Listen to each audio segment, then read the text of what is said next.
सेब कैसे दिए? 120 रुपये किलो मैडम। वो दूसरी दुकान वाला तो 80 रुपए में दे रहा है।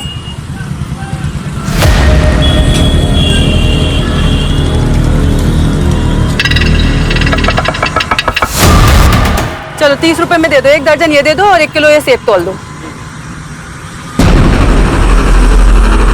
विहान,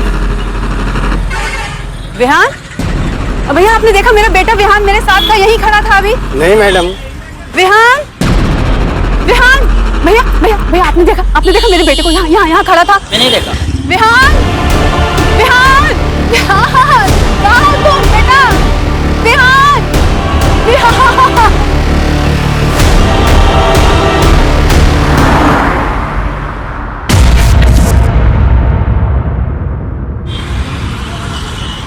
चलो ये लो खा लो। नहीं और नहीं खाना। हाँ ये मम्मी वाला बाइट है, खा लो। मुझे नेहा तो बड़ी हो गई है, कब तक अपनी माँ के हाथ से खाना खाएगी? नेहा ये क्या हुआ? नेहा ने तुम्हारी ड्रेस पहन ली तो? तुम्हारी बहनी तो है ना? तू इसकी जैसी है क्या? नहीं, और इस पगली को बोल दो कि दूसरी बार मेरे कपड़ों को हाथ ना लगाए, वरना देख मैं क्या करती हूँ। देख नेहा, जब भी तू दीदी का कुछ भी सामान लेना तो उसको बता के लिया कर, ठीक है? चलो चीकू वाला भी बाइट। नहीं मुझे नहीं खाना। अरे ऐसे नहीं करते, चीकू वाला बाइट। चलो नहीं, चलो चलो चलो। मम्मी आ गए, मम्मी आ गई। दीदी, जीजा जी तैयार हो गए क्या? नहीं तैयार हो रहे।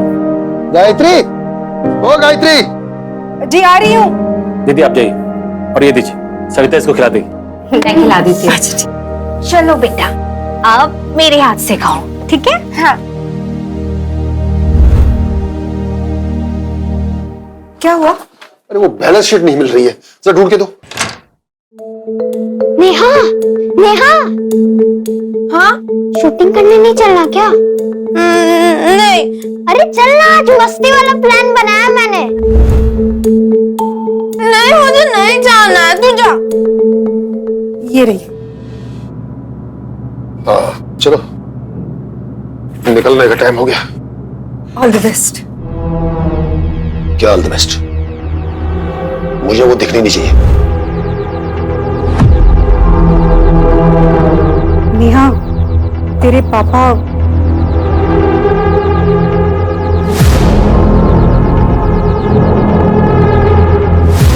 चीकू चल, खेलने चलते चल।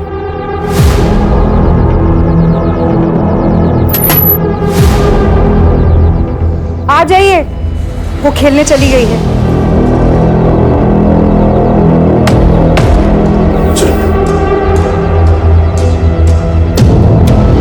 नेहा, रिकॉर्डिंग चालू है। 3, 2, 1।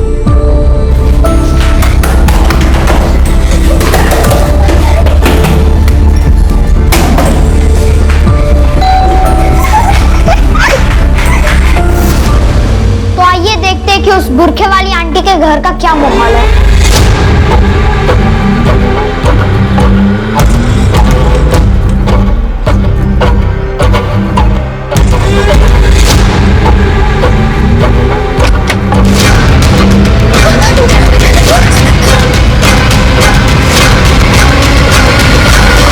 चीकू, 1 मिनट। बैठ जा। देख, ऐसे किसी के घर नहीं जाते, ठीक है? और खासकर उस रजत के घर तो बिल्कुल भी नहीं। मैं नहीं गई थी, वो अंकल ना मुझे लेके गए थे। इसके आगे मत जाना, ठीक है? ठीक है, मैं नहीं जाऊंगी।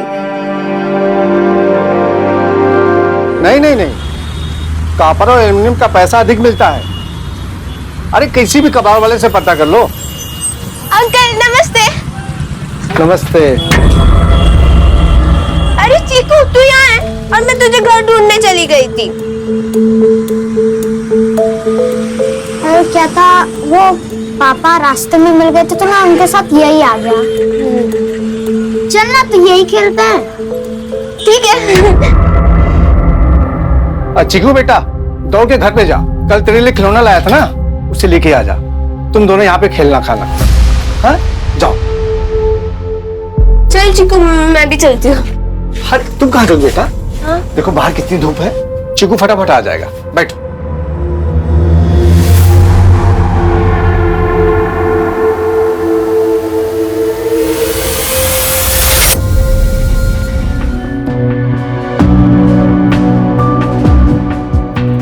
कितनी अच्छी लग रही मेरी बेटी। आपको तो अच्छी लग रही, आई होप अंकित को भी अच्छी लगू। लगेगी क्यों नहीं, वो तो किस्मत वाला है जो तू उसे मिल रही है। ये बात तो है आंटी, किस्मत वाला तो हूँ मैं।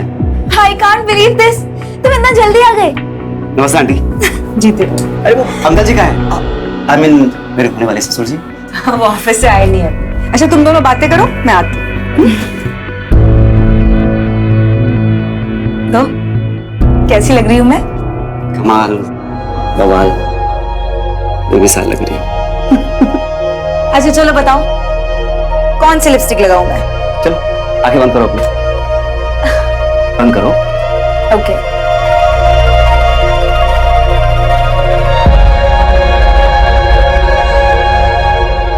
ओके, आंखें खोल सकते हैं। वाह, इट्स वंडरफुल। बोला था ना। Thank you. सो अंकित, कितनी बार कहा है तुझसे अंकित नहीं अंकित जीजू बोला कर। रहने दो ना। क्या हो बेटा, कुछ चाहिए था आपको? मेरी बाबी डॉल, आपने मुझे प्रॉमिस की थी ना। ओह सॉरी, भूल गया मैं। वैसे मैं और रजनी भी बाहर जाने वाले हैं, तो मैं ले आऊंगा। नहीं, मुझे अभी चाहिए।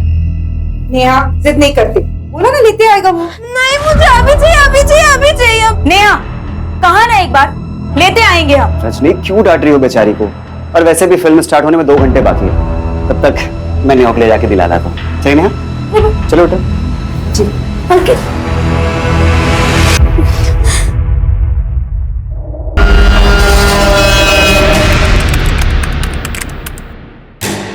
अरे जीजा जी चलिए, टाइम हो गया है। 16 साल पुराने कोर्ट केस की आज फाइनल हियरिंग है। आज तो टाइम से पहले पहुंचना होगा।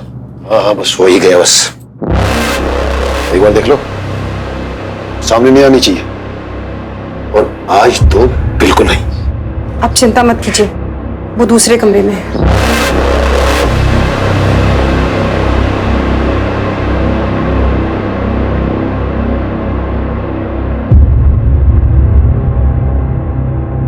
अरे ये फाइल तो यही छूट गई। सुनिए, अरे बेटे पापा की फाइल छूट गई है, दे आना। ओके।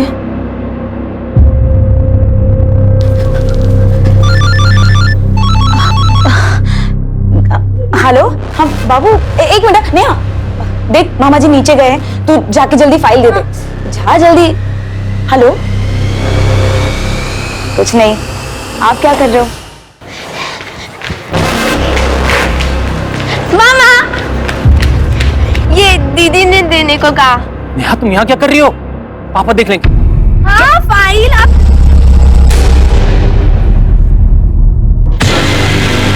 नेहा जाओ। और तुम्हें से छोड़ूंगा। जीजा जी, जीजा जी अच्छे काम के लिए जा रहे हैं, मन खराब मत कीजिए, छोड़िए उसको, जाने दीजिए प्लीज। चलिए।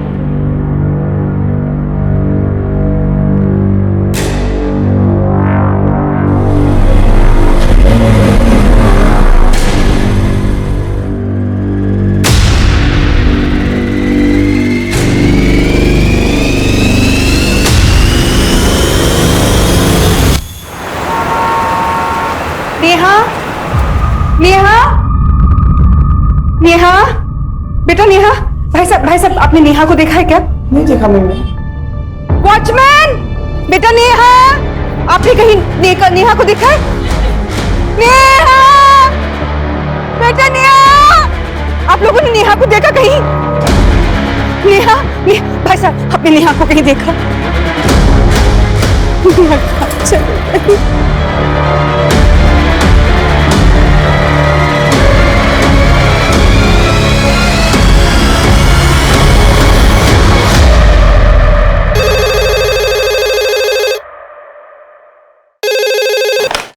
हेलो सर, साकिब नगर में अमृत हाउसिंग सोसाइटी से एक 16 साल की लड़की मिसिंग है। सर मेरी बेटी नहीं मिल रही। एक मिनट, शांत हो जाइए, आराम से बताइए क्या बात। सर 1 घंटा हुआ है जब से वो गायब है। वो कहीं चली गई है, हमने बहुत ढूंढा उसे सर। देखिए वो कहीं जाकर छुप गई होगी, वो घर वापस आ जाएगी। 16 साल की बच्चियां काफी समझदार होती है, तो फिक्र ना करें आप। सर वो उम्र से 16 साल की है, दिमाग से नहीं। मतलब? सर एक्चुअली 6 साल की एज में एक हादसे की वजह से उसका मेंटल ग्रोथ रुक गया था। दिमाग से वो अभी भी एक छोटी सी बच्ची है। She is a special child. ये देखिए उसकी फोटो। सर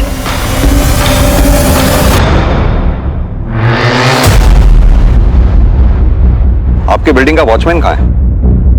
साहब पता नहीं कहाँ खो गई। और साहब क्या है ना कि मेरा पेट खराब था साहब, इसलिए मुझे बार बार बाथरूम जाना पड़ रहा था और पता नहीं चला ये सब कैसे हो गया। सीसीटीवी फुटेज दिखाओ हमें। सीसीटीवी कैमरा खराब है साहब। क्यों? सर वो कोई टेक्निकल प्रॉब्लम आ गई थी। हमने वो टेक्नीशियन को बुलाया था सर, लेकिन उसे कोई इमरजेंसी आ गई, इसलिए वो नहीं आया सर। सर पूरे बिल्डिंग को अच्छे से चेक किया, लेकिन बच्ची कहीं पर भी नहीं दिखी। शुक्ला एक काम करो, सोसाइटी के आसपास का चप्पा चप्पा छान मार। साहब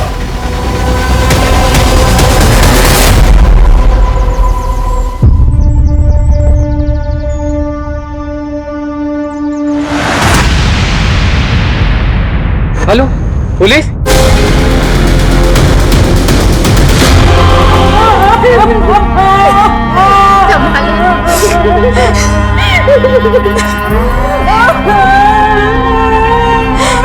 देखिए प्राइमा फेसी हमें यह लग रहा है कि नेहा की मौत कुएं में गिरने से नहीं हुई है, बल्कि उसे किसी ने कुएं में धक्का देके मारा है। हम ये जानना चाहते हैं क्या आप लोगों को किसी पे शक है या किसी ऐसे आदमी पर जिसकी नेहा से या आप लोगों से दुश्मनी हो? सर ये सपना जरूर इस रजनी ने ही किया है। रजनी क्यों करेगी सर? आप तो मत छुपाइए दीदी। सर मैंने ना अपनी आंखों से देखा है, इसको बहुत जलन थी नेहा से, क्योंकि वो ना इसके इस मंगेतर से थोड़ा फ्रेंडली थी, इसलिए बहुत जलन होती थी इससे। नेहा मेरी चेन क्यों पहनी? उतार इसे अभी। क्या भी उतार इसे। अरे क्या कर रही हो? पागल हो क्या कर रही है? मैंने कोई चोरी नहीं की, मुझे बाथरूम में मिली थी। सर हम दोनों बहनों के बीच में झगड़े होते थे, पर वो बहनों वाले झगड़े होते थे, कोई एक दूसरे का खून नहीं करेगा उसमें। सर ये कुएं के पास चाबियों का गुच्छा मिला सर। इस चाबी के गुच्छे को आप लोग पहचानते? नहीं सर।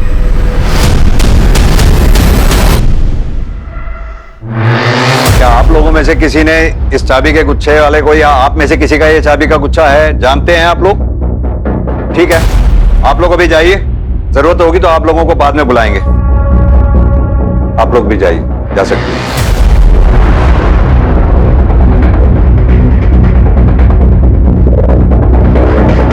सर ये चाबी का गुच्छा उसका तो नहीं है जो नेहा के साथ था, मतलब कातिल का?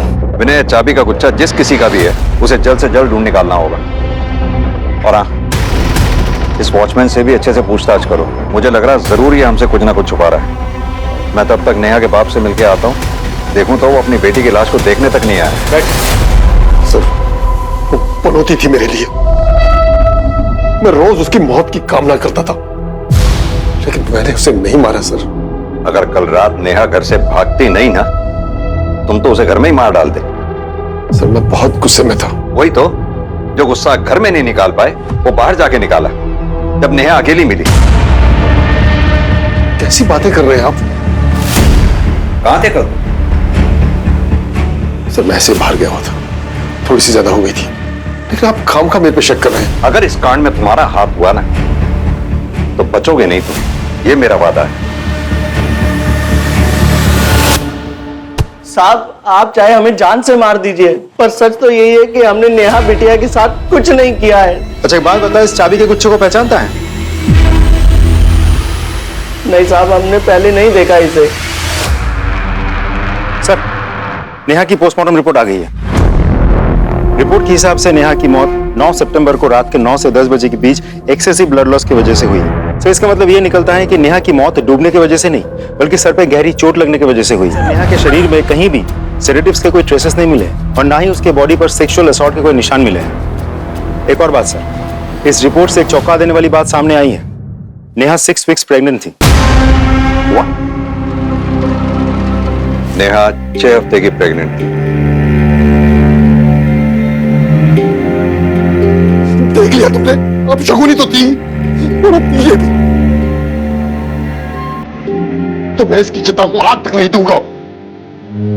देखिए, हमें लगता है नेहा के साथ जिस किसी ने भी ये घिनौनी हरकत की है, उसी ने शायद उसकी हत्या भी की। Sorry, I need to ask this.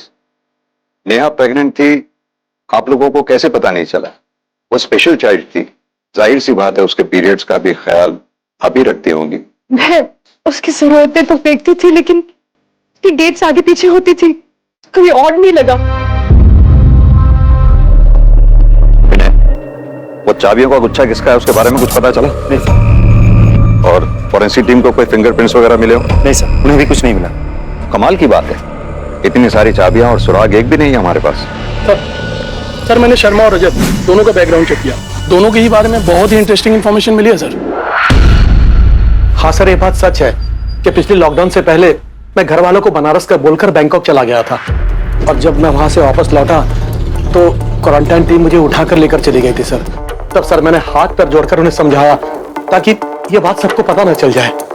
क्योंकि तुम रसिक मिजाज, किसी को पता ना चल जाए। खैर, हमें पता चला है कि नेहा पे तुम्हारी बुरी नजर थी। अरे नहीं सर, आप खामखा मुझ पर शक कर रहे हैं। नेहा तुम मेरी बेटी जैसी थी सर, मैंने उसके साथ कुछ नहीं किया, आप मेरा यकीन कीजिए सर। सर अंदर कुछ नहीं मिला। सर प्लीज आप मेरे पास की वजह से मुझे जज मत कीजिए, मैंने उसके साथ कुछ गलत नहीं किया है सर। जो आदमी किसी लड़की के मना करने पर अपनी कॉलेज लाइफ में लड़की को छत पे ले जाकर धक्का देके मार सकता है, वो कुछ भी कर सकता है। कर सर्च करो उसका। सर चेक करो। सर प्लीज सर, उस गुनाह के लिए मैंने 14 साल की सजा काटी है। फोन दे अपना, फोन दे, घबरा मत। तेरे पर्सनल डेटा के साथ कोई छेड़छाड़ नहीं की जाएगी।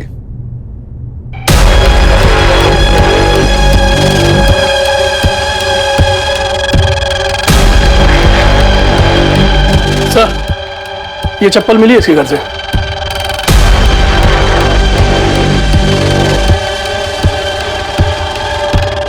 किसकी है ये चप्पल? मैं पूछ रहा हूं किसकी है ये चप्पल? सर नेहा की। सर मेरा यकीन कीजिए, मैंने उसके साथ कोई गंदी हरकत नहीं की है सर।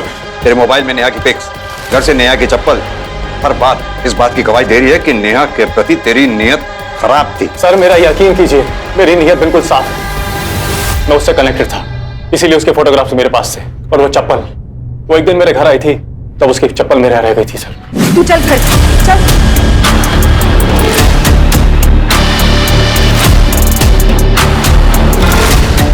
तो ये चप्पल उसी दिन उसके घर क्यों नहीं लौटाई?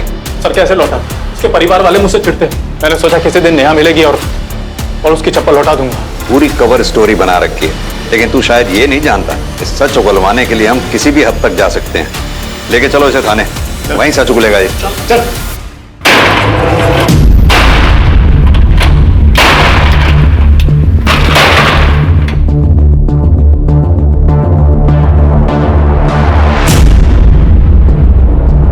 Hello sir.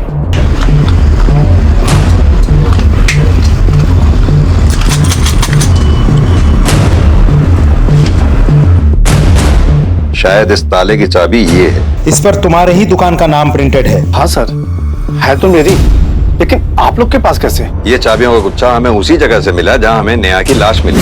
अब तू ये बता, ये चाबियों का गुच्छा वहां पहुंचा कैसे? सच कहो साहब, मुझे कुछ नहीं पता। आप लोग मुझ पर शक कर रहे हैं। वो मेरे बेटे चिकू की दोस्त थी, मैं उसे बेटी जैसा मानता था।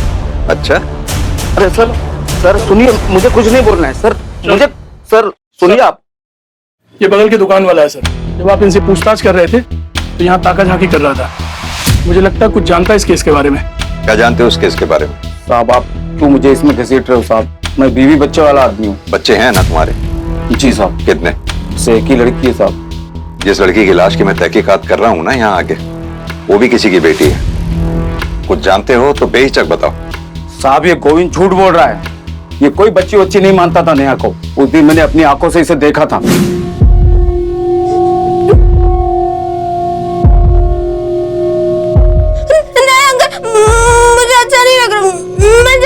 कोई बात नहीं, धीरे धीरे अच्छा लगने लगेगा। साहब सच कर रहा हूँ साहब, मैंने नेहा के साथ कुछ नहीं किया।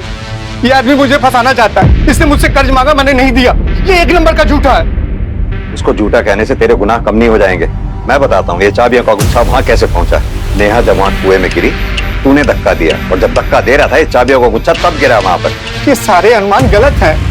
मैंने नेहा के साथ कुछ भी नहीं किया। सर ये ऐसे नहीं मानेगा, चल तू थाने चल। चल, मैंने कुछ नहीं किया सर। नेहा मर्डर केस में हमारे पास 4 प्राइम सस्पेक्ट्स हैं। पहला राकेश, नेहा का फादर। दूसरा सस्पेक्ट रजत, नेहा का पड़ोसी। तीसरा नंबर गोविंद, चीकू का बाप। इसके दुकान की चाबियां हमें क्राइम सीन से मिली। सर हमें यह भी नहीं भूलना चाहिए कि रजनी को अपनी बहन से जलन थी, और हमने ऐसे बहुत से केसेस देखे हैं जहां एक बहन ने सिर्फ जलन की वजह से अपनी ही सगी बहन का खून कर दिया। हो सकता है, जहां तक तुम्हारी ये जलन वाली बात का सवाल है, अगर मान लिया जाए कि नेहा और अंकित आपस में एक दूसरे के क्लोज थे, तो इस बात के भी पूरे चांसेस हैं कि अंकित ने नेहा के भोलेपन का फायदा उठाया हो। पॉसिबल तो है सर। सर हमने उस बिल्डिंग पे नजर रखी थी सर, तो हमें यह पता चला कि उस बिल्डिंग के फ्लैट नंबर 304 में 2 औरतें रहती थी सर, जो हमेशा बुर्के का इस्तेमाल करती थी। जिस दिन नेहा की मौत हुई सर, उसके बाद से ही वो फ्लैट लॉक्ड है, और उन बुर्के वाली औरतों को किसी ने नहीं देखा। फ्लैट नंबर क्या बताया तुमने? Sir flat number 304।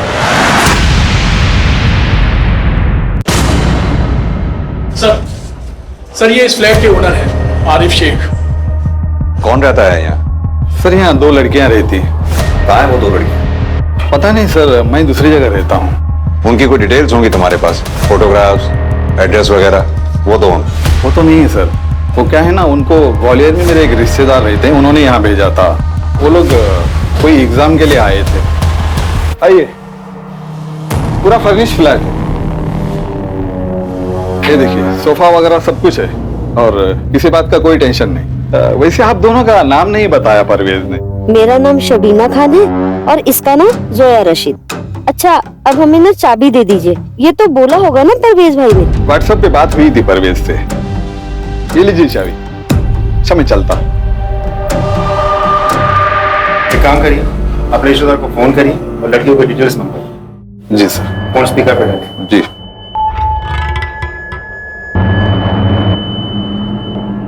सर उसका फोन बंद आ रहा है, लेकिन कोई बात ना सर, मेरा एक रिश्तेदार और उसी के पास रहता है, मैं उसको कॉल करता हूँ, वो बात करवा देगा। उन्हें फोन लगाइए, स्पीकर पे डालिए। जी सर।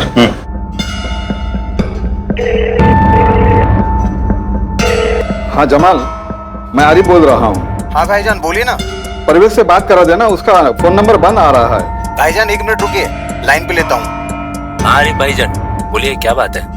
अच्छा परवेज, तुमने वो जो तुम्हारी पहचान की 2 लड़कियां यहाँ भेजी थी, जिनको फ्लैट देने के लिए बोला था, वो कौन थी? कौन सी 2 लड़कियां? और मैंने कब आपको किसी को घर देने को बोला? अरे भाई, तुमने अपने फोन से मैसेज करके मुझे बोला था कि वो लड़कियां तुम्हारे पहचान की है, उनको फ्लैट दे दो। भाईजान आप मेरे पुराने व्हाट्सएप नंबर की बात कर रहे हैं? वो नंबर बंद किए मुझे 6 महीने से ऊपर हो गए हैं। जिसको उस नंबर का कनेक्शन मिला होगा, उसने आपको बेवकूफ बनाया होगा। बिना किसी वेरिफिकेशन के आप किसी को भी अपना घर किराए पे दे देते हैं? सर लेकिन मुझे कैसे पता चलता? वो नंबर तो मेरे रिश्तेदार का था। इस रिश्तेदार का इनको नंबर दो। दरवाजा खोलिए। हाँ सर, मेरे पास मास्टर की है।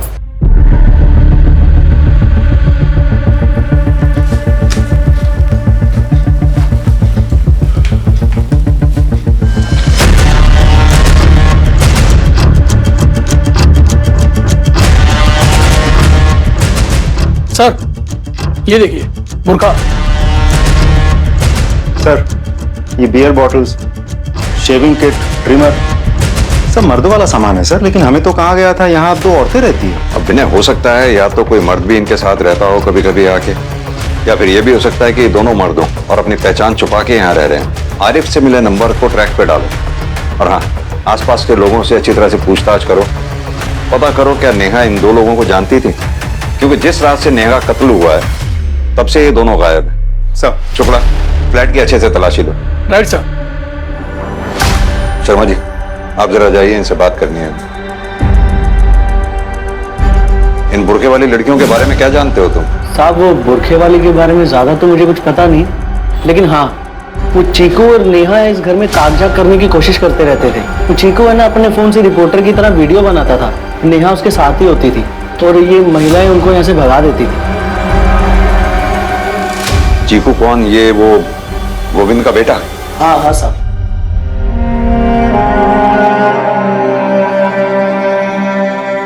सर, ये और नेहा बहुत गहरे दोस्त हैं, इसलिए उसकी मौत से इसको सदमा लगा है। हमें पता चला है कि चीकू को वीडियो बनाने का बहुत शौक है।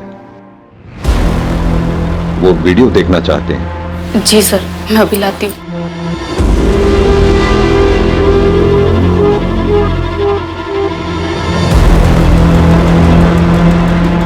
ये लीजिए सर।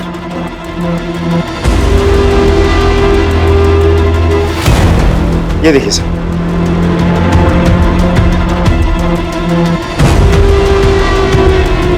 तो आइए देखते हैं कि उस बुरखे वाली आंटी के घर का क्या माहौल है।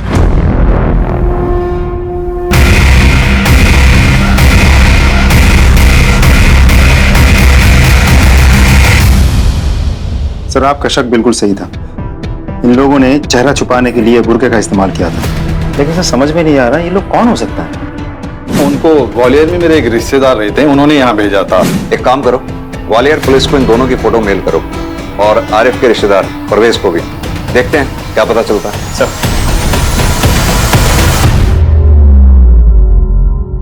सर ग्वालियर पुलिस ने उन दोनों को आइडेंटिफाई कर लिया है। एक का नाम है तबरेज, दूसरे का नाम है अंसार। उन दोनों पे वहां के मार्केट के साहूकार के बच्चे को किडनैप करके भागने का आरोप है। सर वहां के पुलिस उन दोनों को अभी भी ढूंढ रही है क्योंकि बच्चा अभी भी गायब है। सर कहीं ऐसा तो नहीं कि ये किडनैपिंग ही वो वजह है जिसकी वजह से नेहा की हत्या हुई है?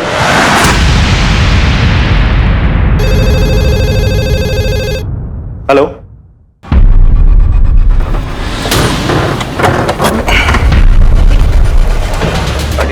इसको किसने मार दिया?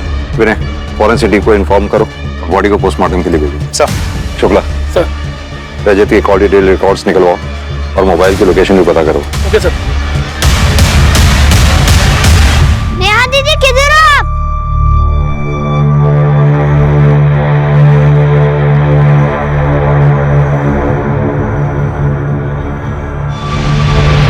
नेहा दीदी, नेहा दीदी। सर रजत के फोन की सीडीआर और लोकेशन डिटेल्स आ गए हैं सर। इसके हिसाब से रजत कल पूरे दिन अपने घर पर ही था सर। फिर शाम में 7 बजे वो अपने घर से निकला। उसके बाद उसका फोन उसी एरिया में स्विच ऑफ हो गया जहां से उसकी लाश मिली थी सर। एक बात और सर, उसके सीडीआर में किसी करिश्मा नाम की लड़की का नंबर मिला सर, जिसे रजत ने कल शाम 6:30 बजे कॉल किया था। सर कल रात को मैं और रजत हम साथ में ही थे। हम लोग आनंद नगर में एक होटल है साई कंफर्ट करके, वही थे। आप रजत को कैसे जानते हैं? सर वो घबराइए मत, बेहिचक होकर बताइए। सर दरअसल वो मेरा कस्टमर था जिससे मैं अक्सर मिला करती थी। क्या नाम बताया था आपने उस होटल का? Sai comfort. Sir Neha murder case में प्राइम सस्पेक्ट था रजत, और अब रजत का भी मर्डर हो गया।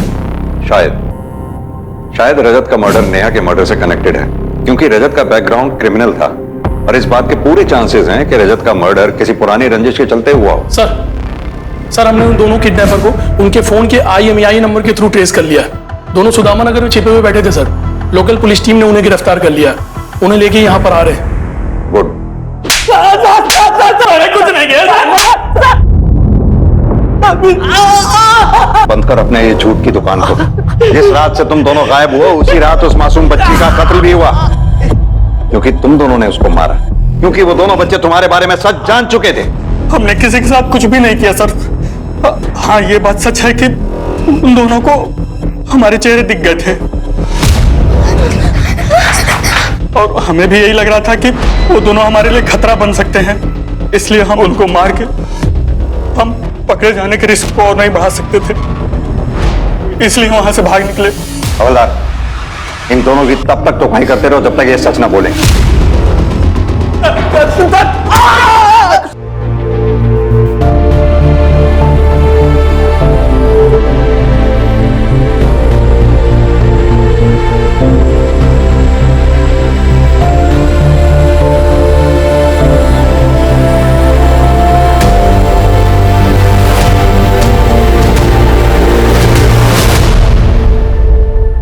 सर सीसीटीवी में कुछ मिला है।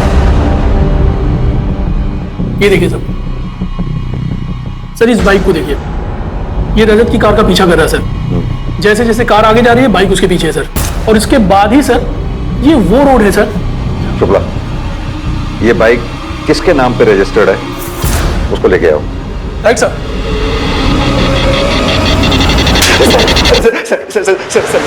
मैंने रजत को नहीं मारा सर, मैं सच कह रहा हूँ। झूठ मत बोल, हमारे पास सीसीटीवी फुटेज है जिसमें साफ दिख रहा है कि तू रजत की कार का पीछा कर रहा है। और यही नहीं, हमें साईं कंफर्ट होटल के रजिस्टर में तेरा नाम भी लिखा मिला है।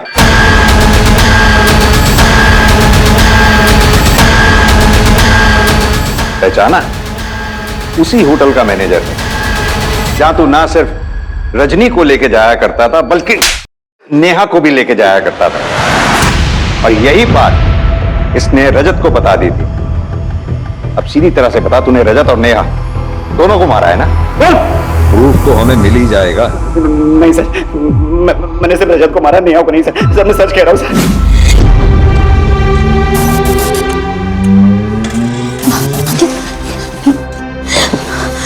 अंकित, ये वही लड़का है जो मेरी बिल्डिंग में रहता है। अगर इसने पापा को बता दिया कि हम यहाँ शादी से पहले होटल में मिलते हैं तो बात का पतंगड़ हो जाएगा।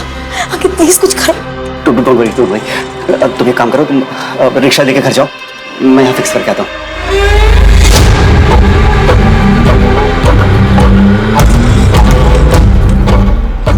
क्या पूछ रहा था वो? कुछ नहीं। पता नहीं क्या पूछ रहा था। उठेगा कि तू 21 के? गलती हो गया भाई, वो आपके बारे में पूछ रहा था, मैं उसको ये बता दिया। आप ये लड़की के साथ साथ वो आज की बार अगर तूने मेरे बारे में किसी को एक शब्द बताया ना तो जान ले लूंगा मैं।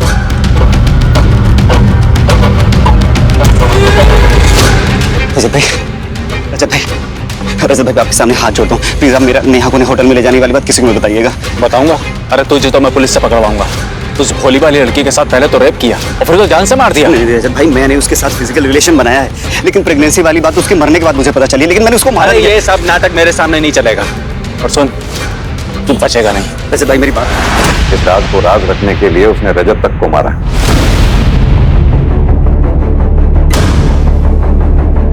अंकित ऐसा नहीं कर सकता।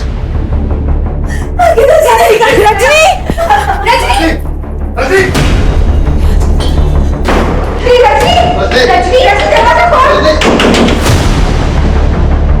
हटिए आप लोग, पीछे हटिए, पीछे हटिए। विनय, दरवाजा खोल।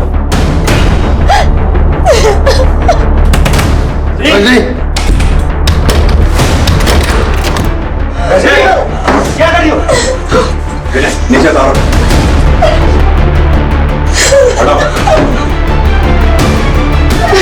अंकित ने ऐसा क्यों किया? उसकी वजह से मैंने अपनी बहन को कितना मारा, उसको जानवरों की तरह ट्रीट किया। गायत्री जी, ये आपके गले पे निशान कैसा है? अब वो मैं बाजार गई थी ना, तो एक चोर ने मेरी चेन खींच ली और भाग गया। आप लोग रजनी का ध्यान रखिए, हम चलते हैं। जी।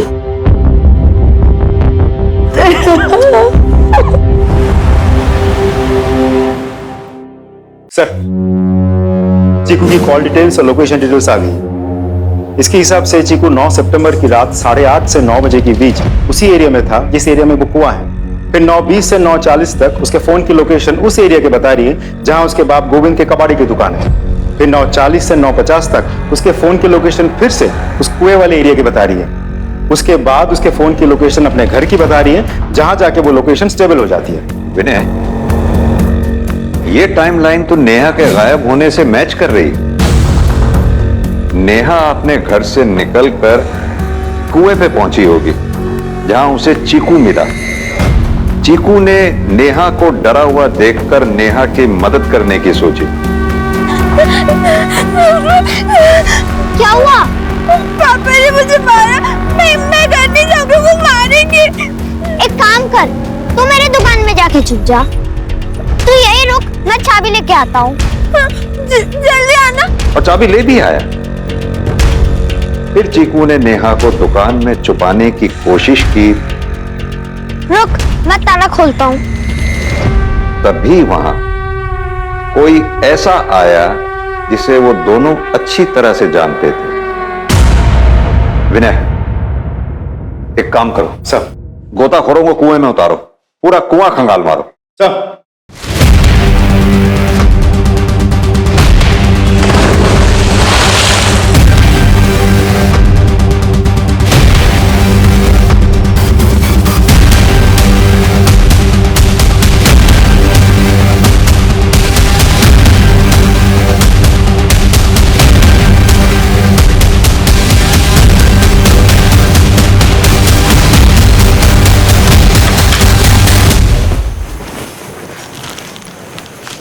गायत्री जी, आपकी चेन मिल गई। ये किसी चेन स्नैचर ने नहीं चुराई थी, ये हमें कुएं से मिली है। हैरानी हो रही है, हमें भी हुई थी। जब पूरी कहानी देखकर हमें रियलाइज हुआ कि नेहा को ढूंढने आप ही तो गई थी सबसे पहले, अकेली। मेरी पूरी टीम ने पूरे शहर के चेन स्नैचर्स को राउंड अप किया। एक एक ने यह बताया कि किसी ने भी आपकी चेन नहीं खींची। तब हमें लग गया था कि ये गले पे निशान किसी चेन स्नैचर की वजह से नहीं, बल्कि आपकी बेटी नेहा जब अपनी जिंदगी के लिए आपसे जद्दोजहद कर रही थी, लड़ रही थी, तब ये निशान पड़ा जब उसने चेन खींची होगी। अब अपनी ज़बानी अपनी पूरी कहानी सुना दीजिए बिना समय गवाए। बोलिए। मैं नहीं मारा है उसे,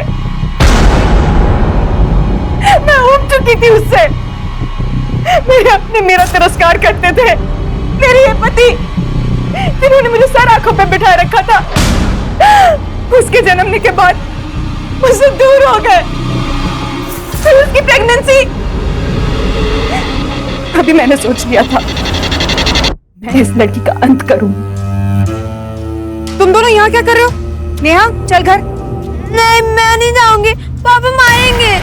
क्यों मारेंगे बेटा? पापा मैं हूं ना तुम्हारे साथ। चल तू भी घर जा। चल चल चल।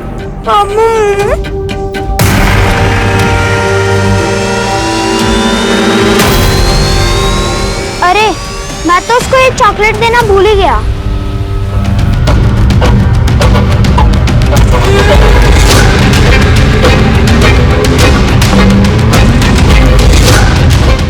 मम्मा, आपने मुझे यहाँ क्यों लाया है?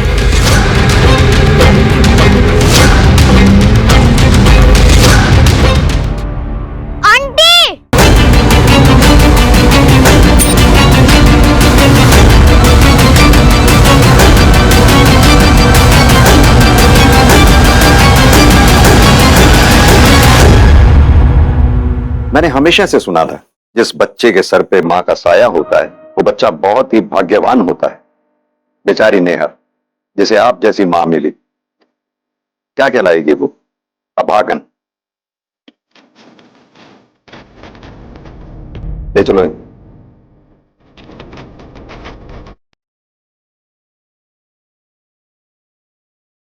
पुलिस प्रशासन हाय हाय गायत्री को न्याय दो। पुलिस प्रशासन हाय हाय गायत्री को न्याय दो। पुलिस प्रशासन हाय हाय गायत्री को न्याय दो। गायत्री को न्याय दो। गायत्री प्रशासन हाय हाय गायत्री मटर के सर्कस को ले आइए सर। पुलिस प्रशासन हाय हाय। जनता में गुस्सा बढ़ चुका था और हमारे पास कोई जवाब भी नहीं था। मीडिया और जनता की नजर में हम नाकाबिल नजर आने लगे थे, जो हमें बिल्कुल भी मंजूर नहीं था। लेकिन केस के जिस मकाम पर हम खड़े थे वहां से हमें सिर्फ कोहरा नजर आ रहा था।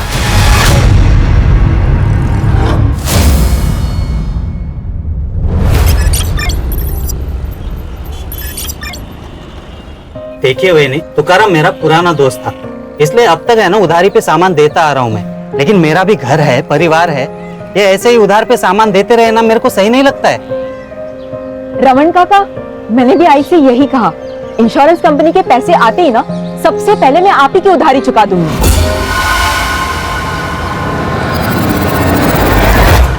ये है ना मैं पिछले 6 महीने से सुन रहा हूँ कि पैसे आ जाएंगे, कल आएंगे, कब आएंगे। काका, प्राइवेट कंपनी है ना इंश्योरेंस की, इससे थोड़ा इधर उधर हो जाता है।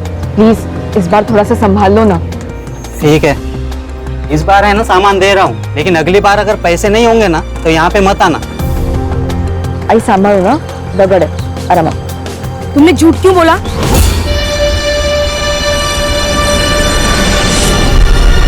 क्या? यही कि इंश्योरेंस के पैसे आने वाले हैं? आई हड़ू। आई इसी झूठ के बहाने ना हमें उधारी मिल रही है। एक बार मुझे जॉब लग गई ना, उसके बाद में सारी उधारी चुका दूंगी। ओ शालिनी वहिनी, आई लवकर चल, आई लवकर। शालिनी वहिनी, काय बघून न बघितल्यासारखं करता? हाँ 6 महीने हो गए ऑटो का एक्सीडेंट होके, पैसे कब देंगे मेरे नुकसान के? दयानंद काका दे देंगे आपको आपके पैसे, पर इस एक्सीडेंट में ना सबसे ज्यादा नुकसान तो हमारा हुआ है। मेरे बाबा चल बसे काका। ये गायत्री, तेरा बाप मेरी रिक्शा चलाता था, उसने एक्सीडेंट कर दिया, नुकसान कर दिया, उसके पैसे देने होंगे। 1 महीना देता हूँ, 1 महीने में मुझे मेरे पैसे चाहिए। अगर नहीं दिए ना तो खोली के पेपर तैयार रखना। गायत्री के आखिरी परीक्षा में अभी 6 महीना बाकी है, फिर उसे जॉब भी मिलेगी और सब ठीक हो जाएगा। लेकिन अभी घर चलाने के लिए क्या चाहिए शालिनी? कुछ पैसों की जरूरत थी। बोल, कितने पैसे चाहिए?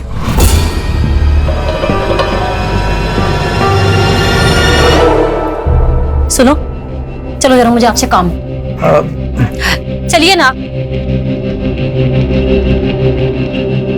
समाज सेवा करने से पहले अपने परिवार के बारे में तो सोचो। अरे बहन है वो मेरी, जब से भाऊजी गए हैं ना उसका परिवार बिखर गया है। अब भाई होने के नाते मुझे संभालना तो पड़ेगा ना। 5 महीनों से यही तो करते आ रहे हो, उसे संभाल ही तो रहे हो। और तुम्हें अगर अपनी बहन से इतना ही प्यार है तो ऐसा करो, सब कुछ उसके नाम कर दो। अरे धीरे बोल, वो सुन लेगी। अरे सुनती हो तो सुन ले, मैं किसी से नहीं डरती। तुम भी ना।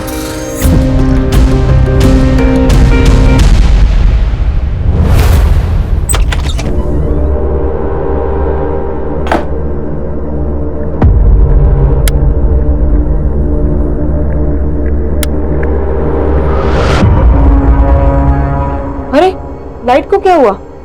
रुक, मैं देखती आगे।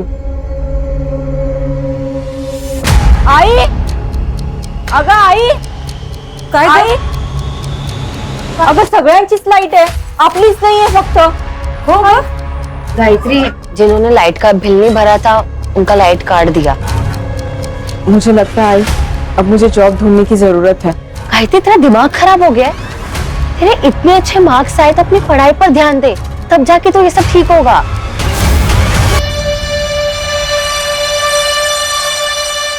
अगर अमृता, मुझे जॉब तो करनी ही पड़ेगी, हालत देख रही है हमारी। ठीक है, तो फिर तू कोई ऐसी जॉब ढूंढ जिसके साथ तू अपनी पढ़ाई भी कर सके।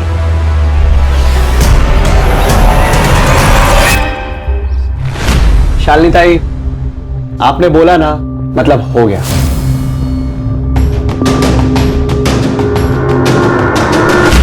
गायत्री, क्या पढ़ रही हो? बीकॉम। अरे प्रॉब्लम सॉल्व, कमाल हो गया ये तो। भाई हमारी अकाउंटेंट जो है वो मैटरनिटी लीव पे गई हुई है, अगले 5 महीने तक नहीं आएगी, तब तक तुम संभाल लेना। बड़ी मेहरबानी आपकी।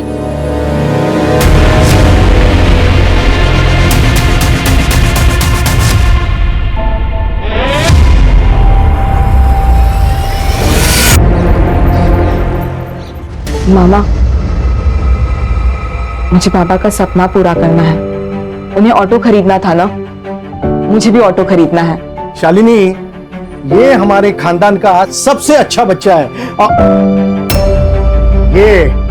ये आ गया नालायक।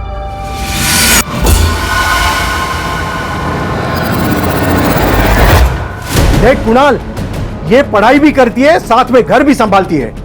खुद से पहले अपने बाप के बारे में सोचती है, नहीं तो तू 12वीं भी पास नहीं कर सका। दुकान पर आने के लिए बोला तो बहाने बना रहा है।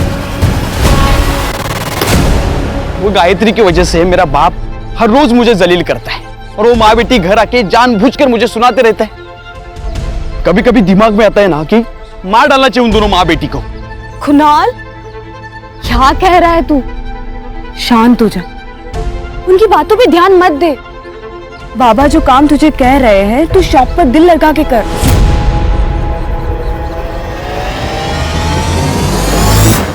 लेकिन शादी के बाद अगर बाबा ने घर से बाहर निकाल दिया तो? मैं जॉब करती हूँ ना, क्यों टेंशन ले रहा है फिर?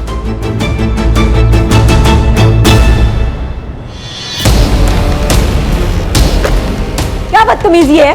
बुक वापस करो मेरी। नो, पहले to dance. Come on, dance fast. एक काम करो, आपने ये बुक रख लो, लेकिन हाँ, आप इस बुक का करोगी क्या? अब इंग्लिश तो आपको आती ही नहीं है, आपने सिर्फ तकिया बनाकर सो जाओ। मौत के सुनाने जाने दिया, ज़रा देख लो, शांत कर रहे हो तुम लोग। सोनाली, ये मेरी रिलेटिव है, इसके साथ कोई बदतमीजी मत कर। तू यहाँ से निकल, देख ज्यादा शानी मत बन तू। तो क्या अचार डालूं? हाँ डाल, तू निकल यहाँ से। सोनाली, सर आ रहे। आपने बोला तो हो गया समझो। प्रियंका, आप ही का ऑफिस है सर। चलिए ठीक है, रखता हूँ। हाँ, पार्टी मीटिंग में मिलता हूँ आपसे। जी प्रियंका। जी सर। और मेरीन प्लाजा में जो 2 BHK फ्लैट है, हाँ वो क्लाइंट को दिखाना है। जी सर। हमारे एरिया के MLA हैं, उनका कोई रिश्तेदार। Okay sir.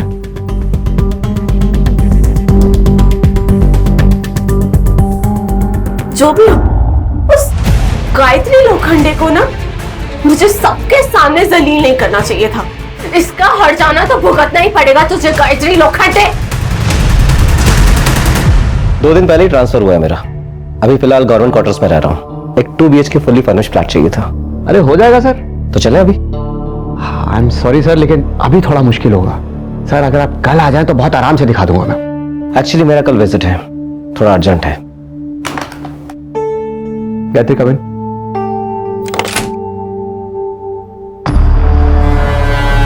गायत्री, सर को साई विनायक सिम्फनी का वो 2 BHK फ्लैट दिखा।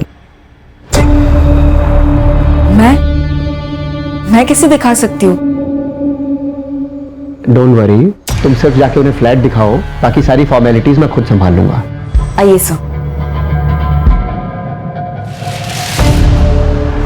बोला जी सर। बेटा, मुझे अच्छी तरह पता है कि आदमी का दिमाग सर में नहीं होता है। पता है लड़की कौन है? शालिनी ताई की बेटी है। जी सर। दूर रहे। जी सर। जी चल निकल।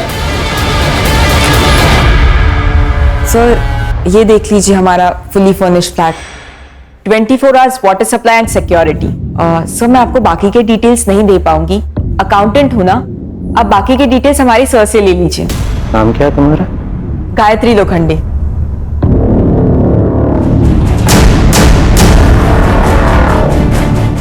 काफी अच्छा नाम है तुम्हारा। सर मैं बाहर हूं, आप फ्लैट देख लीजिए।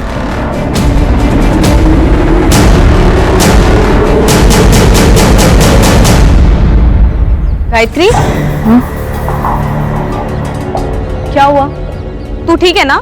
प्रियंका, मुझे ना तुझे कुछ पूछना था। तुझे जॉब और पढ़ाई दोनों का स्ट्रेस है ना? तू कहीं और जॉब क्यों नहीं देख लेती? तू यही चाहती है ना कि मैं यहाँ जॉब ना करूं ताकि तुझे कोई प्रॉब्लम ना हो? मुझे क्यों प्रॉब्लम होगी यार? तुझे भी पता है कि सोनाली तुझे आए दिन परेशान करती रहती है और ये बात सब लोग जानते हैं। अच्छा, ये रीजन है। देख प्रियंका, बिल्ली चाहे कितनी भी आंखें मूंद के क्यों ना दूध पीती हो, लेकिन उसकी चोरी ना दुनिया को जरूर नजर आती है। गायत्री,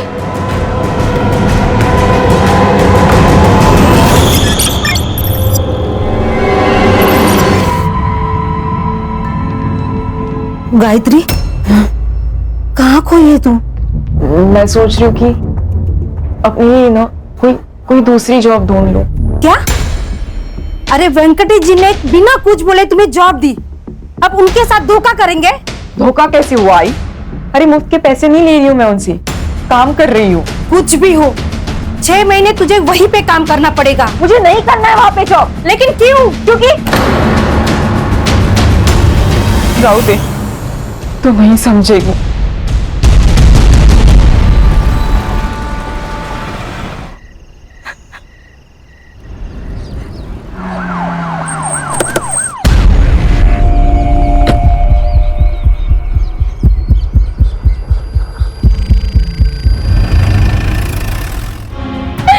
गायत्री, क्या होगा? दादा, शांत हो। दादा देखो इसे क्या होगा? उठ ना बेटा, देख तेरी आई है।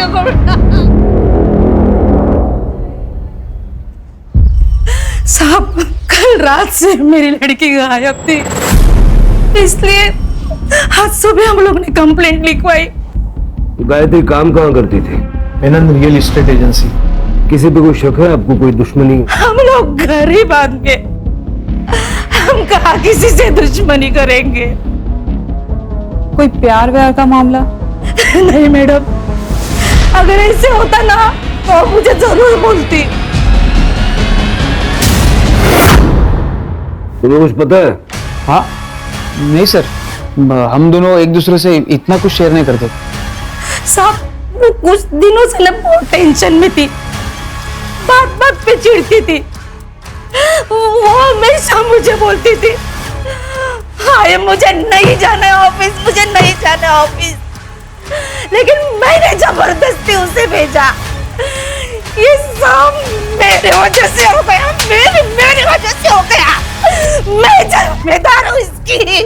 रानी, इनसे सारी डिटेल्स ले लो। गायत्री,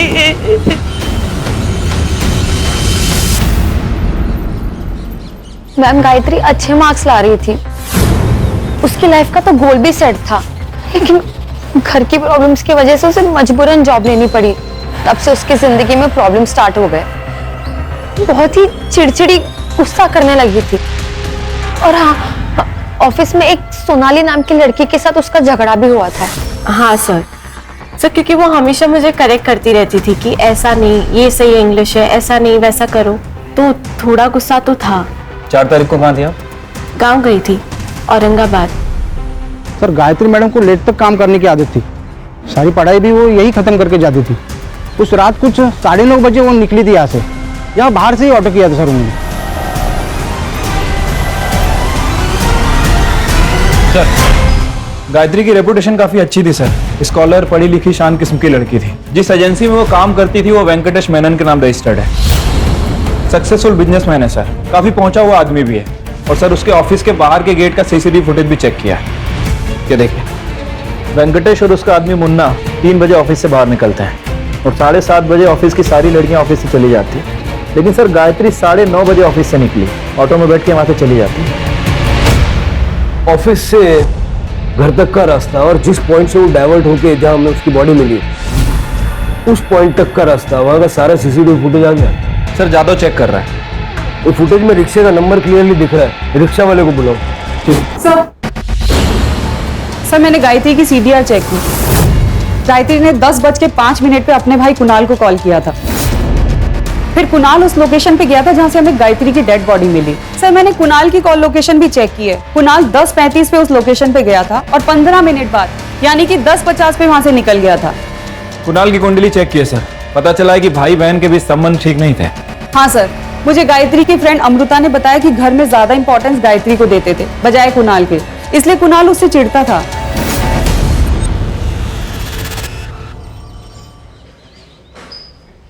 बहन थी ना तेरी, बहन की मौत पे आंख में एक आंसू नहीं आया।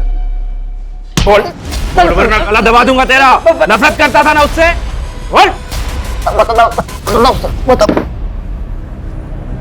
सर ये सच है कि मैं उससे नफरत करता था सर। सर क्यों नहीं करूं मैं उससे नफरत सर। मेरे माँ बाप उसे देखकर कहते थे सर कि यही मेरी बेटी होनी चाहिए। हमेशा उसके लिए प्राउड फील करते थे। मेरे लिए कभी नहीं किया सर कुछ भी। सर जलील किया कई बार। मामा जाऊ द्या ना, सबके सामने मत बोलो मामा। कुणाल, 2 लाख का घपला किया है ना तूने? वो तो अच्छा हुआ गायत्री ने अकाउंट टैली किए और ट्रांजैक्शन चेक किए, वरना मैं तो यही समझ रहा था कि 2 लाख का नुकसान हुआ है। तूने चीटिंग करके चोरी की है। चोरी? मैं बेटा हूं आपका बाबा, लेकिन ये बिजनेस, ये पैसा, ये मेरा है। और तू तब तक यहाँ एम्प्लॉय बन के रहेगा जब तक तू काबिल नहीं बन जाता, समझा? इतनी बेइज्जती सर सबके सामने। गुस्सा है तो मार दिया? नहीं सर, गुस्सा तो मेरे बाप पे था सर। और सर मैं गुस्से में मर्डर करूं इतना भी पागल नहीं हूं मैं सर। उस रात मर्डर साइट पे क्या कर रहा था? गायत्री ने कॉल किया था ना तुझे? सर मैं गया था वहां पे सर, उसने मुझे पिक करने बुलाया था सर। मैं गया लेकिन वो वहां नहीं थी सर। मैंने उसे फोन किया लेकिन फोन बंद था। मुझे लगा वो घर पे चली गई होगी, इसलिए मैं भी चला गया सर। ये बात पहले क्यों नहीं बताई? सर मैं बहुत डर गया था सर।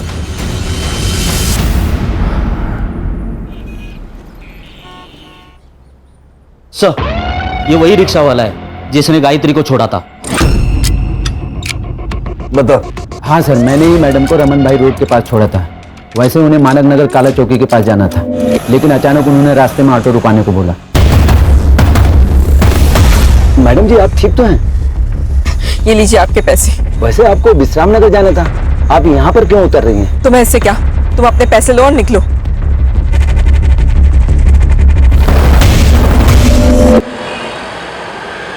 सर, गायत्री की पीएम रिपोर्ट। सर, गायत्री का मर्डर 4 फरवरी को 10 से 11 के बीच में हुआ। As per PM report sir, मरने से पहले शारीरिक संबंध बनाए गए, बॉडी पे सेमेन भी मिला है सर। रेप नहीं है क्योंकि स्ट्रगलिंग के कोई निशान नहीं है, लेकिन सिर के पीछे एक चोट का निशान है। या सर ये भी हो सकता है कि आपसी सहमति से संबंध बना हो और शायद उसके बाद झगड़ा हुआ हो। लेकिन सर उसका कोई बॉयफ्रेंड नहीं है। उसका सोशल मीडिया चेक करो, और जो कुणाल है उसका डीएनए गायत्री की बॉडी पे जो सीमेंट मिला उसके साथ मैच करके देखो। Okay sir. Sir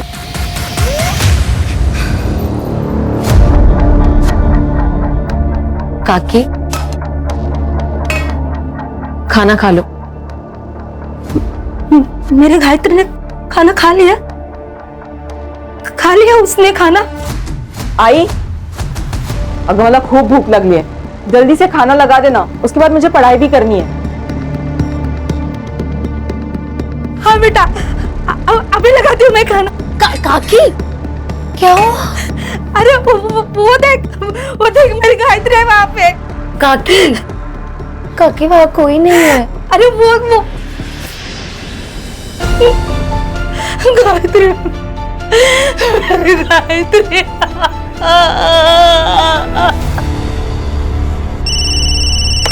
hello, Manik Nagar police station, head constable Ganesh Yadav बोलते हैं। हाँ बोला। हाँ एक मिनट। हाँ सर, एक कॉल है, सीनियर से बात करना चाहते हैं, अर्जेंट है सर।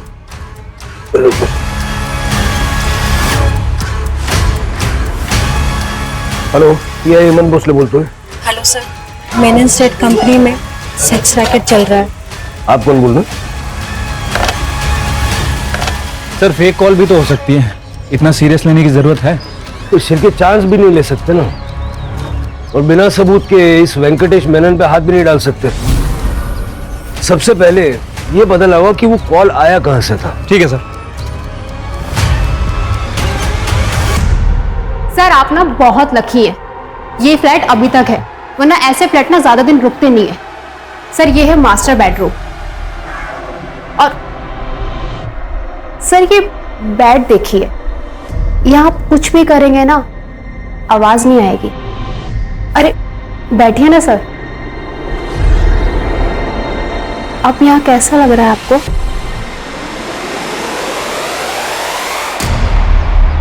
आपकी दिखाई हुई प्रॉपर्टी मुझे बहुत अच्छी लगी, उससे भी अच्छी वो लड़की। उस लड़की के लिए आपको 1.5 लाख देने होंगे। 1.5 लाख? ये तो बहुत ज्यादा है। लेकिन आपने हमारे इस ऑफिस की सबसे स्टाइलिश लड़की चुनी है, कस्टमर्स उसके लिए 2 लाख तक देने को तैयार रहते हैं। Deal. Good choice. Zaira, come in. मैं कम इन सर? कम इन। ज़ायरा, तुम्हें उस फ्लैट में एक बार फिर से जाना होगा, कुछ फॉर्मेलिटीज हैं जो तुम्हें सर के साथ कंप्लीट कर रही है। ओके।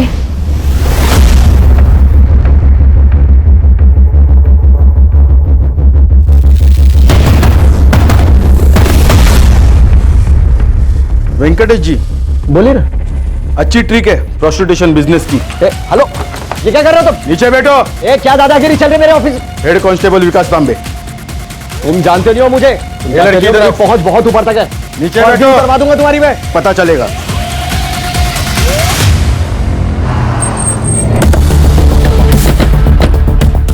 वेंकटेश मेनन। ये इंस्पेक्टर साहब। मैंने कुछ नहीं किया मैडम। तुमने जो भी बातचीत की ना, इसके अंदर रिकॉर्डेड है। तो क्या कुछ प्रूव नहीं कर पाएंगे आप लोग? चल, मेरी पहुंच बहुत ऊपर तक है।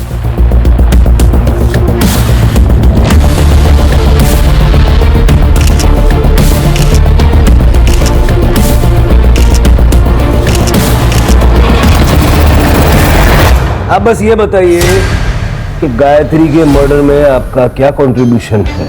ये लड़की गायत्री मेरे ऑफिस में महज एक अकाउंटेंट थी, और उस दिन तो मैं अपने ऑफिस से 3 बजे निकल गया था वाशी अपने दोस्त के पास।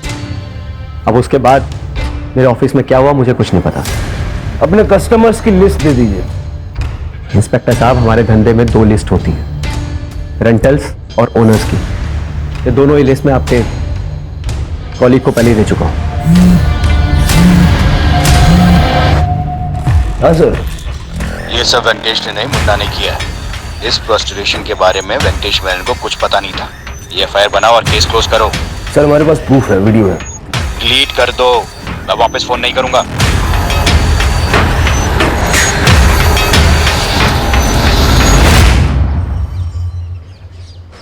क्या हुआ सर, परेशान दिख रहे हो? शिर्के, वो सीएन के न्यूज चैनल का एडिटर पर्सनली जानते हो ना तुम उसे? हाँ, वो दोस्त है मेरा। आपको उस लड़की के लिए 1.5 लाख देने होंगे फुल डे। कस्टमर्स उसके लिए 2 लाख तक देने को तैयार रहते हैं। वेंकटेश मेनन के स्टेट कंसल्टिंग फर्म में चल रहा था कई सालों से देह व्यापार।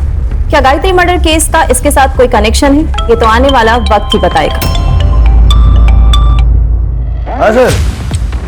सर मेरे को कोई आइडिया नहीं वो वीडियो किसने लीक किया। नहीं, मैं तो फाइल बंद कर दी थी। आपकी बात कैसे डाल सकता हूँ sir? Okay sir, okay sir, जय हिंद। वाह सर, क्या प्लान है? कभी कभी सही डेस्टिनेशन पे पहुंचने के लिए गलत रास्ते भी लेने पड़ते हैं। चलो अब वेंकटेश को सही रास्ते से सही डेस्टिनेशन पे पहुंचा देते हैं। स्पेशल ब्यूरो, पुलिस प्रशासन, गायत्री को, पुलिस प्रशासन, गायत्री को, गायत्री को।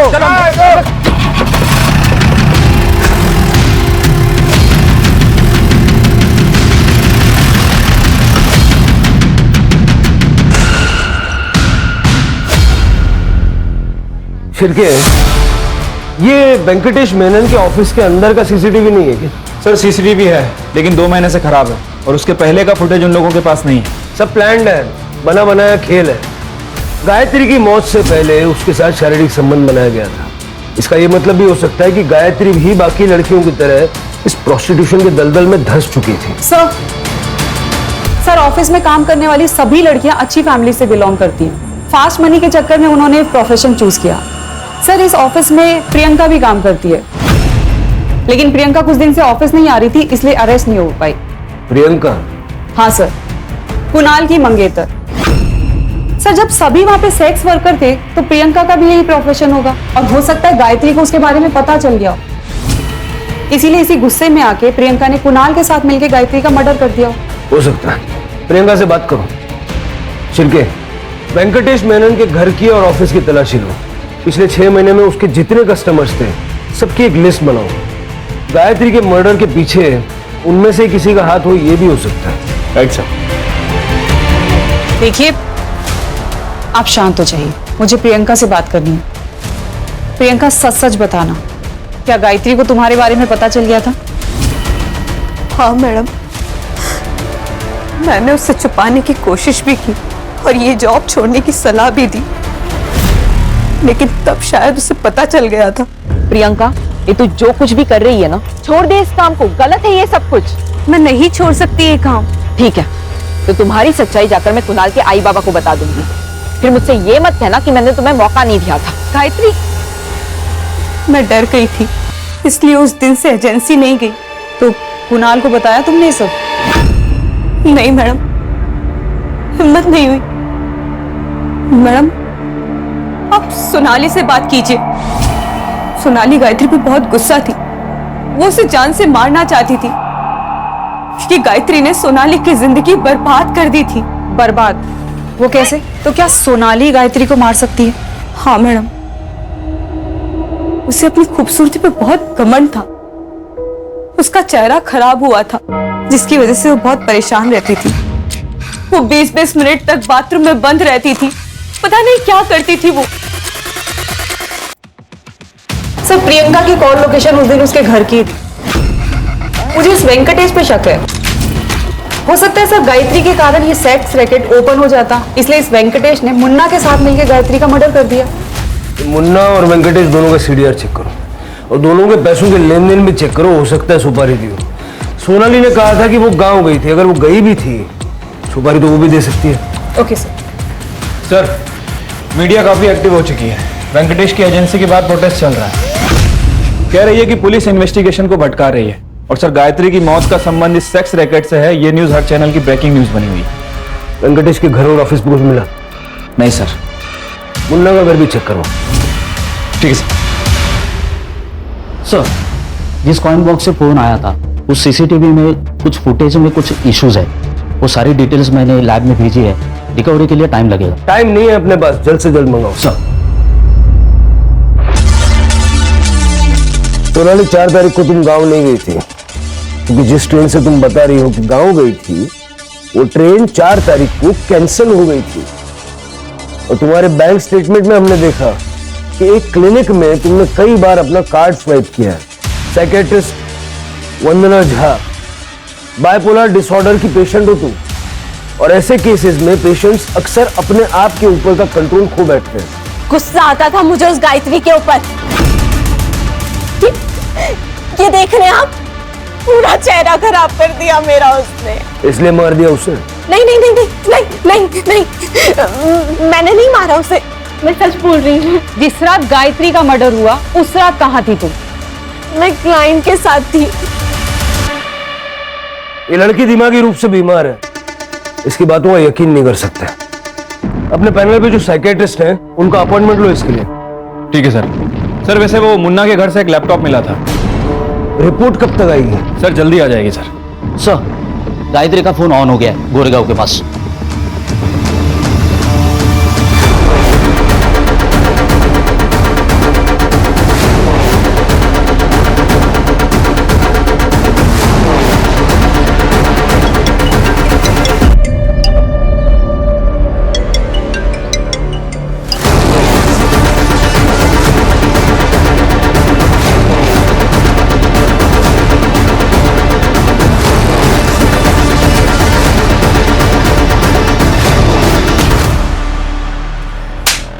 फोन निकाल। फोन कहाँ से मिला? सर रोड पे पड़ा हुआ मिला था। गायत्री को तू नहीं मारा है ना? कौन गायत्री? झूठ बोल रहा है? नहीं सर, नहीं झूठ बोल रहा। चल सर ये वीडियो देखिए।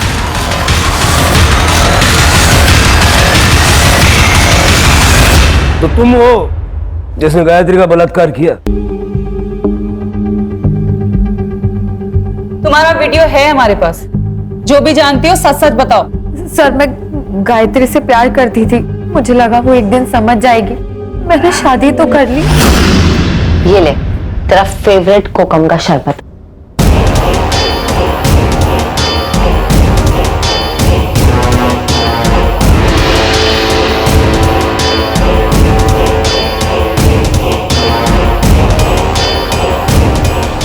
सब सही चल रहा था, लेकिन अचानक गायत्री को शक हो गया और उस दिन वो सब सोचकर ही आई थी। गायत्री तू बैठ, मैं तेरे लिए शरबत लेके आती हूँ।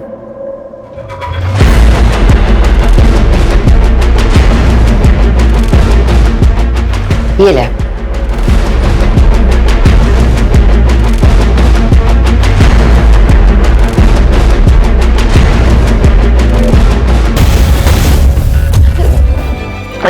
दे गायत्री, मैं तुझसे बहुत प्यार करती हूँ, लेकिन मुझे पता था कि तू मुझे नहीं समझेगी। तू एक ही तो दोस्त थी मेरी अमृता, क्यों किया तूने ऐसा? अगर तू मुझे अगर बताती ना कि तू मुझसे प्यार करती है तो मैं तुझे कभी जज नहीं करती, समझी? तूने तो अपनी दोस्ती नहीं निभाई, लेकिन मैं अपनी दोस्ती निभाऊंगी। और तुम्हारा ये जो सच है ना, ये किसी को नहीं बताने वाली हूँ मैं। लेकिन तुम्हारी सजा ये है कि आज के बाद तुम ना तो मुझसे मिलोगी, ना बात करोगी और ना ही मेरी शक्ल देखोगी, समझे? गायत्री,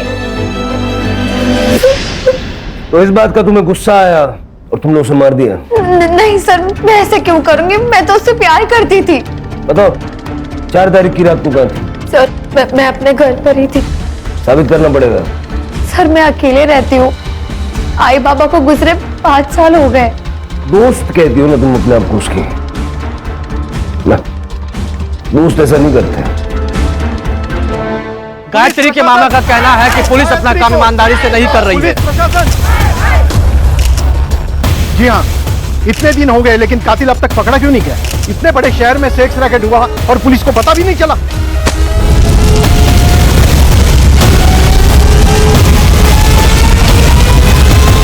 सर, लोगों का गुस्सा इतना बढ़ गया है कि वेंकटेश मेनन की पूरी एजेंसी जला दी। सर सर मुन्ना के घर से जो लैपटॉप मिला था उसके साथ एक लिस्ट भी मिली थी। उस लिस्ट में हर आदमी के नाम के सामने एक लड़की का नाम था, लेकिन किसी भी क्लाइंट के नाम के सामने गायत्री का नाम नहीं है। सर मैंने वेंकटेश की बैंक स्टेटमेंट को चेक किया है। अभिषेक शर्मा नाम के एडमिनिस्ट्रेटिव ऑफिसर ने 5 तारीख को उसे 2 लाख रुपए ट्रांसफर किए थे। सर लेकिन अभिषेक शर्मा का नाम इस लिस्ट में नहीं है। हो सकता है वो कस्टमर ना हो, उसने सच में फ्लैट खरीदा हो। राणे वो इतना बड़ा ऑफिसर है, उसे गवर्नमेंट फ्लैट देती है, उसे ब्रोकर से फ्लैट लेने की क्या जरूरत? कोई ना कोई रीजन तो होगा ना। ये शर्मा का सीडीआर निकालो और देखो 4 तारीख की रात को वो कहाँ था। उससे पहले वेंकटेश से बात करते हैं। Okay sir. मेनन बता देना गायत्री को तूने मारा ना? सर मैं सच कह रहा हूं, मैंने उसे नहीं मारा है। अच्छा ये बताइए अभिषेक शर्मा के साथ क्या कनेक्शन है? सर कोई कनेक्शन नहीं है उसके साथ मेरा। अगर कोई कनेक्शन नहीं है तो उसने तेरे को 2 लाख रुपए क्यों भेजे? और 4 तारीख की रात को यानी गायत्री के मर्डर वाली रात को शाम 7 से 9:30 तक उसके मोबाइल का लोकेशन तेरे ऑफिस का था क्यों? तू तो वाशी गया था ना? देख डीएनए टेस्ट करूंगा ना, अभी 2 मिनट में सब ऐसा खुल के आ जाएगा। इससे बेटर है बता दे। देख भाई अगर बातचीत नहीं करनी है तो फिर मेरे पास एक ही ऑप्शन है, एनकाउंटर कर दूंगा। फिर मुझे किसी को कुछ नहीं प्रूव करना। पब्लिक सेंटिमेंट तो वैसे ही तेरे खिलाफ है, पब्लिक मुझे हीरो बनाएगी। ठीक है सर बताता हूँ। देखिए एक दिन अभिषेक शर्मा मेरे ऑफिस में आया फ्लैट देखने के लिए। मेरी सारी लड़कियां बिजी थी इसलिए मैंने गायत्री को भेजा।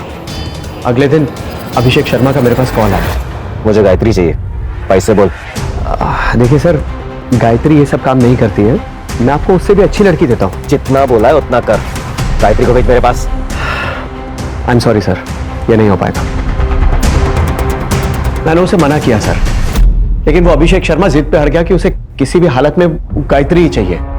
बल्कि मुझे डराने के लिए उसने मेरे पास विमेन सेल ऑफिसर को भी भेजा। मुझे पता है तेरे यहाँ प्रोस्टिट्यूशन का धंधा चल रहा है, अरेस्ट वारंट निकल रहा है तेरे लिए।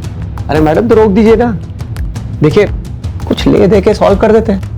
ठीक है ले दे के खत्म करते हैं। तू अभिषेक सर को गायत्री दे दे, मामला खत्म करते हैं। मैं बहुत डर गया था सर, इतने वर्षों का जमा जमाया धंधा बर्बाद हो जाता। मैं तो उस दिन ऑफिस से अपने घर के लिए चला गया था सर, लेकिन फिर अचानक ख्याल आया कि एक बार गायत्री को पैसों का लालच देके देखता हूँ कि शायद वो मान जाए। इसलिए मैं पीछे के रास्ते से वापस अपने ऑफिस में दाखिल हुआ। उस रास्ते पे सीसीटीवी नहीं है। मैंने गायत्री को 5 लाख रुपए की ऑफर भी दी। गायत्री मेरी बात समझने की कोशिश कर। 5 लाख रुपयों की बात कर रहा हूं मैं। 5 लाख बहुत बड़ी रकम होती है, ये कुछ भी कर सकती है तो उसके साथ। बेहोश होने के बाद बलात्कार किया ना गायत्री का? हाँ सर लेकिन मैंने उसे नहीं मारा है। मैं सच कर रहा हूं, मेरा यकीन कीजिए। सर सर सर सर क्या है सच? आपने गायत्री का रेप किया? क्या आपने गायत्री का मर्डर किया? सर बताइए सर। गायत्री मर्डर केस में एडमिनिस्ट्रेटिव ऑफिसर अभिषेक शर्मा को पुलिस ने उनके ऑफिस से गिरफ्तार किया है। गायत्री की शक्ल मेरी बीवी से मिलती थी। मेरी बीवी को मेरे 12 साल हो गए थे और मैंने आज तक शादी नहीं की थी। इसलिए जब पहली बार मैंने गायत्री को देखा तो मैं पागल हो गया था। जब फ्लैट देखकर मैं वापस आया तो मेरे कलीग ने बताया कि मेनन एजेंसी में एस्कॉर्ट सर्विस का बिजनेस चलता है। मैंने सोचा था गायत्री से मिलकर उससे शादी के लिए मना लूंगा। हाँ मैंने उससे पूछा भी, लेकिन उसने साफ इनकार कर दिया और मुझे धमकी दे रही थी। मुझे गुस्सा आ गया और मैंने उसका रेप कर दिया। रेप करने के बाद मार भी डाला? मैंने नहीं मारा उसको। जो गुनाह किया वो कबूल किया मैंने, जो नहीं किया उसे क्यों मानूं मैं?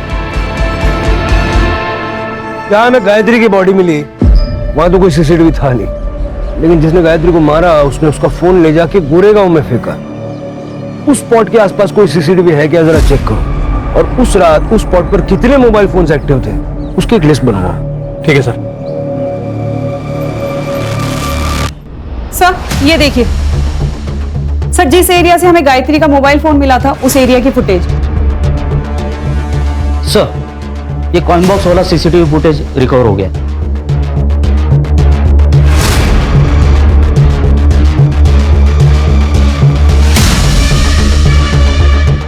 चलो सम्मान के साथ इनको लेके आते हैं, मीडिया वालों को भी बुला लो।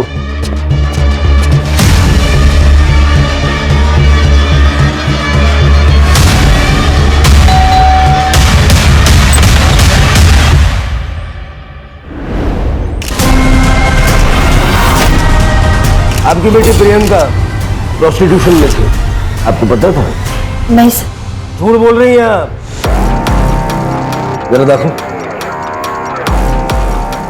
ये बगा, गायत्री का फोन जो तुमने फेंका ना, उसका सीसीटीवी फुटेज, और गायत्री के नाखून में खून के ट्रेसेस मिले हैं। लैब भेजूंगा ना तो 1 घंटा लगेगा मैच करने के लिए। अब सोच लो, 1 घंटे बाद बताना है या अभी बताना है? उस दिन जब प्रियंका ने गायत्री के बारे में बोला तो डर गई। हाय गायत्री को सब पता चल गया। उसने मुझसे एक काम छोड़ने को कहा है। अगर मैंने ये काम नहीं छोड़ा तो वो कुणाल को सब कुछ बता देगी। हाय मेरी शादी टूट जाएगी।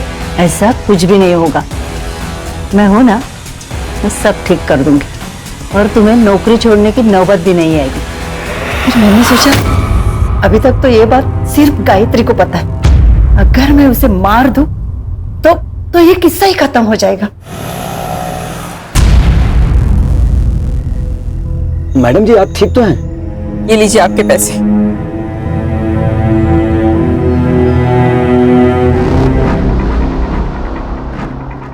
कुणाल, क्या तुम मुझे अभी रमन भाई रोड के यहाँ पर मिल सकते हो? सर, प्रियंका मेरी सौतेली बेटी है, मुझे उसकी चिंता नहीं है। मुझे तो इसकी, मेरी अपनी खुद की बेटी राधिका, इसकी शादी के लिए मैं दहेज जमा करना चाहती थी, इसलिए मैंने जबरदस्ती प्रियंका से ये सब काम करवाया। अपनी बेटी का भविष्य बनाने के लिए किसी और की बेटी की जान ले ली, हाँ? और दूसरी बेटी को प्रोस्टिट्यूशन में धकेल दिया।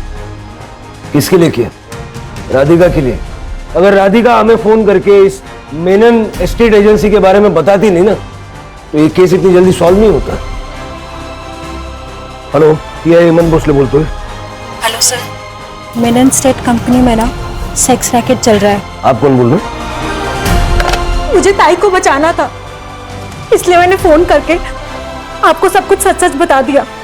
ये होता है प्यार, जो सगे सौतेले में फर्क नहीं करता।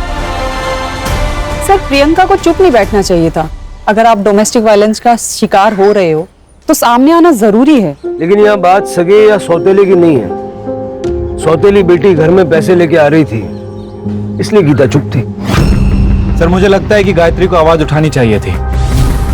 कभी कभी हम क्राइम की दस्तक को पहचान नहीं पाते हैं, लेकिन जब भी कुछ गलत होता देखेंगे तो आवाज जरूर उठाएंगे। ये बात सबको याद रखनी चाहिए। सही वक्त कभी नहीं आता, वक्त को हमें सही बनाना पड़ता है। Right sir.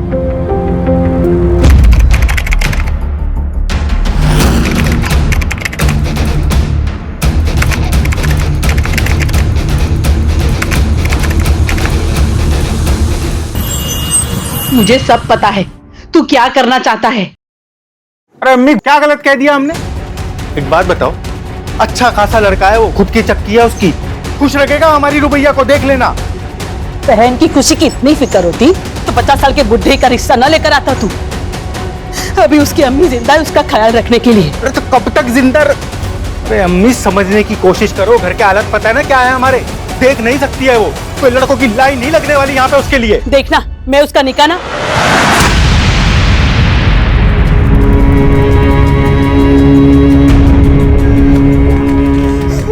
भाईजान, आप बिल्कुल चिंता ना करें।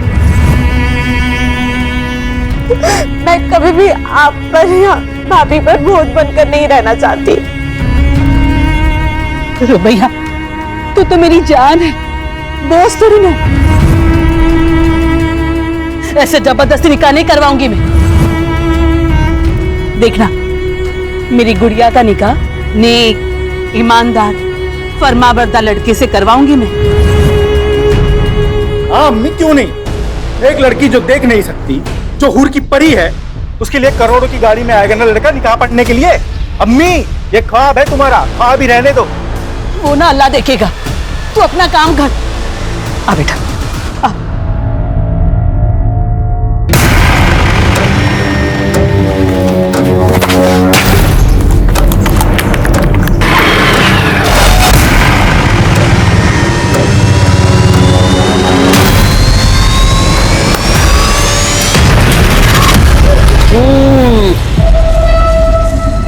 अरे होने वाले साले साहब, मसला कहां तक पहुंचा? आमिर भाई, बात ऐसी है कि अम्मी और रुबैया से बात की, लेकिन उन्होंने इनकार कर दिया। 50 साल के बुड्ढे के साथ तुम्हारी बहन का रिश्ता कैसे हो सकता है? यही ना? ये तुम लोगों ने अच्छा नहीं किया यूनुस। आमिर भाई, ऐसा है कि आप खामखामे नाराज हो रहे हैं। मैंने अपनी तरफ से पूरी कोशिश की, जितनी कर सकता था। मैं अपनी बहन के साथ आपका जबरदस्ती निकाह नहीं पढ़वा सकता। चलता हूं मैं।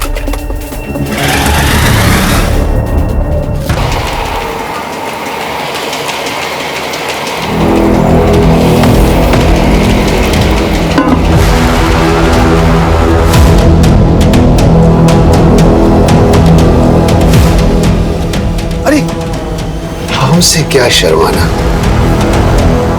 हमारी दुल्हन बन के ही तो आ रही हो। तुम्हारे भाई यूनुस से बात हो गई है।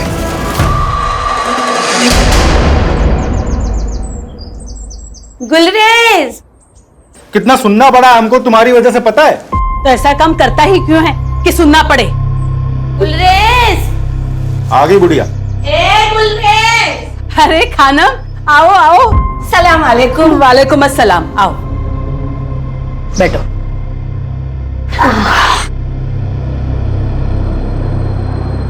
आराम से आराम से। खबर ही ऐसी थी कि अपने आप को रोक नहीं पाई। क्यों? तो भैया को फिर से शादी में गवाना है क्या?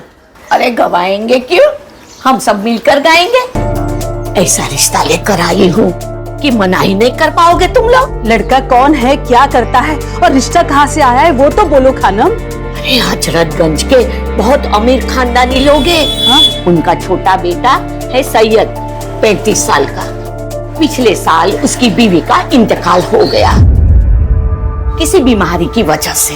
खैर बड़ी मुश्किल से वो फिर से शादी के लिए माना है। और मैंने अपनी रुबैया के बारे में सब बता दिया है कि बचपन में एक हादसे में उसकी आंखें चली गई है।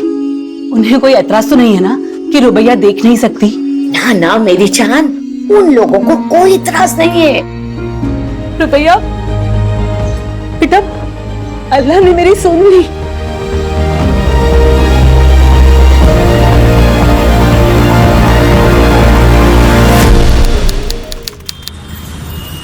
सैयद अमीन इब्ने तौफीक अमीन, आपका निकाह रुबैया शेख बिनते फैज शेख से सिक्का राइजुल वक्त 51,000 में तय पाया है। क्या आपको कबूल है? जी कबूल है। भाई कबूल है, मुबारक हो। मुबारक हो, मुबारक हो बेटा, मुबारक हो। रुबैया शेख बिनते फैज, आपका निकाह सैयद अमीन इब्ने तौफीक अमीन से सिक्का राइजुल वक्त 51,000 में तय पाया है। क्या आपको कबूल है? जी कबूल। भाई कबूल है, मुबारक हो, मुबारक हो, मुबारक हो।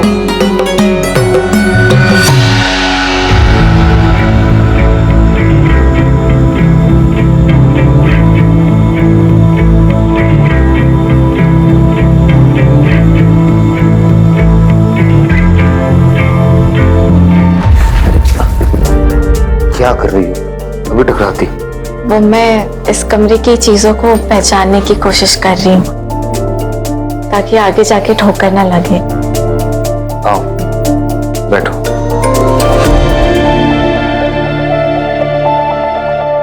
फंक्शन वगैरह से ना बहुत थक गए हो, नींद भी बहुत आ रही है। तुम्हें अगर फ्रेशन अप होना है तो तुम हो जाओ।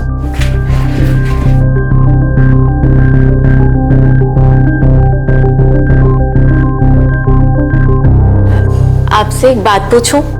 आपको सच में कोई एतराज तो नहीं है ना कि मुझे दिखाई नहीं देता?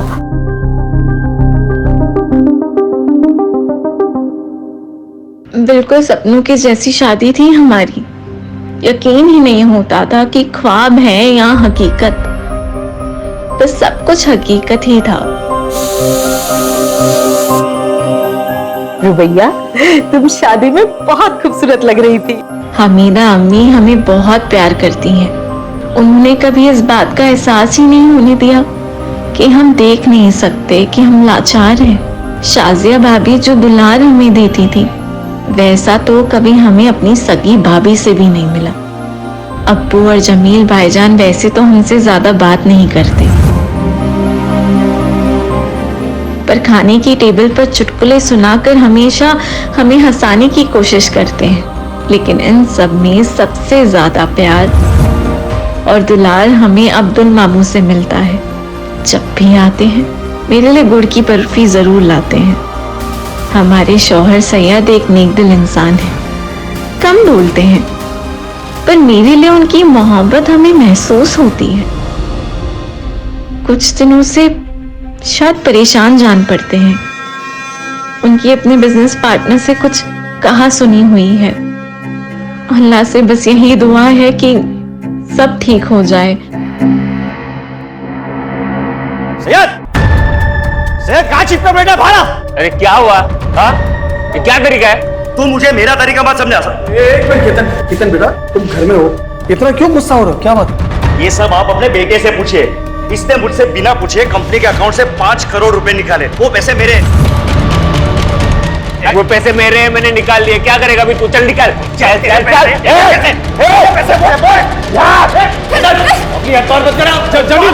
चल। मुझे मेरे पैसे चाहिए, वरना क्या? वरना तुम्हारा और तुम्हारी बीबी का राज सबको बता देंगे।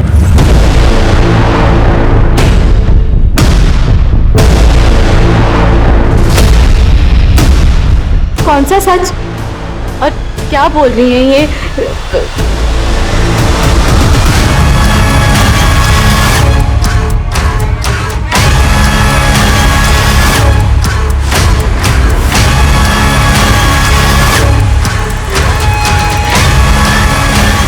अम्मी, ये केतन कौन से राज के बारे में बात कर रहे थे?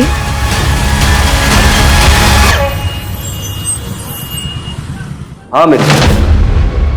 अच्छा वहां भी नहीं है। अच्छा एक काम करना अमित, अगर सैयद तुम्हारे यहाँ आता है या तुम्हारी बात होती है उससे तो तुम फौरन हमें बताना। हाँ अब्बू, अमित के यहाँ भी नहीं है। ऐसे कहाँ जा सकते हैं? केतन से ना झगड़ा होने के बाद से उनका मूड बहुत खराब था।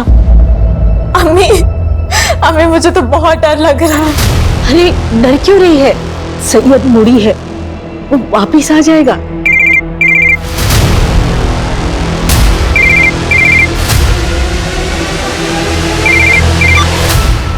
हेलो साहब, मैं दामोदर साहब, फैक्ट्री का वॉचमैन। सैयद साहब यहाँ पे खून में लथपथ पड़े साहब। क्या? ए साहब सैयद साहब ये देखिए साहब, ये देखिए।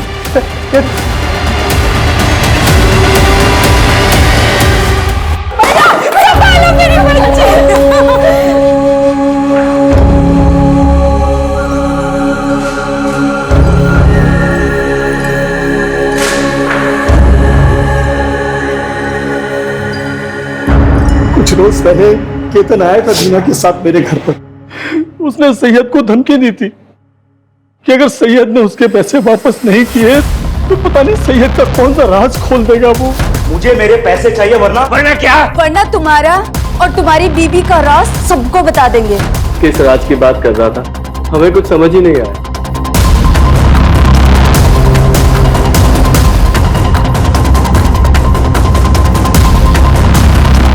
साहब शाम को 5 बजे मिल बंद हो जाती है। मिल का ज्यादातर काम केतन साहब ही संभालते हैं। सैयद साहब तो कभी कभी आते हैं। किसी को कुछ नहीं पता। बॉडी को पोस्टमार्टम के लिए भेजो और फैमिली मेंबर्स को इन्फॉर्म करो जब तक का इंक्वायरी पूरी नहीं हो जाती ये फैक्ट्री बंद रहेगी। और ये केतन और दीना उन्हें पुलिस थाने लेकर आओ। बाकी फैमिली मेंबर से तुम बात करो। यस। कॉल रिकॉर्ड्स चेक किए आप लोगों के?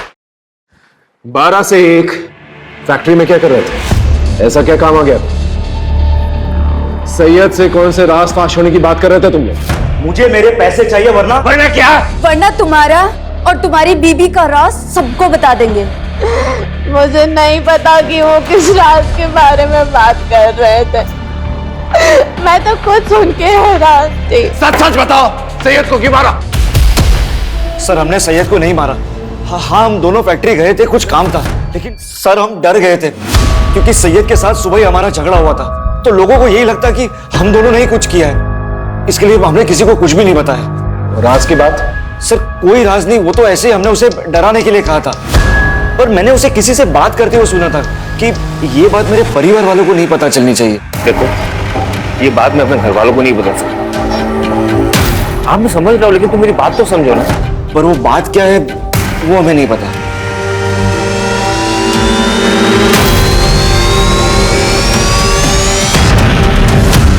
सैयद का फोन रात के 8 बजे बंद हुआ था लालगंज एरिया के आसपास, और सैयद के ऑटोप्सी रिपोर्ट के मुताबिक उसका खून हुआ रात के 9 बजे के आसपास।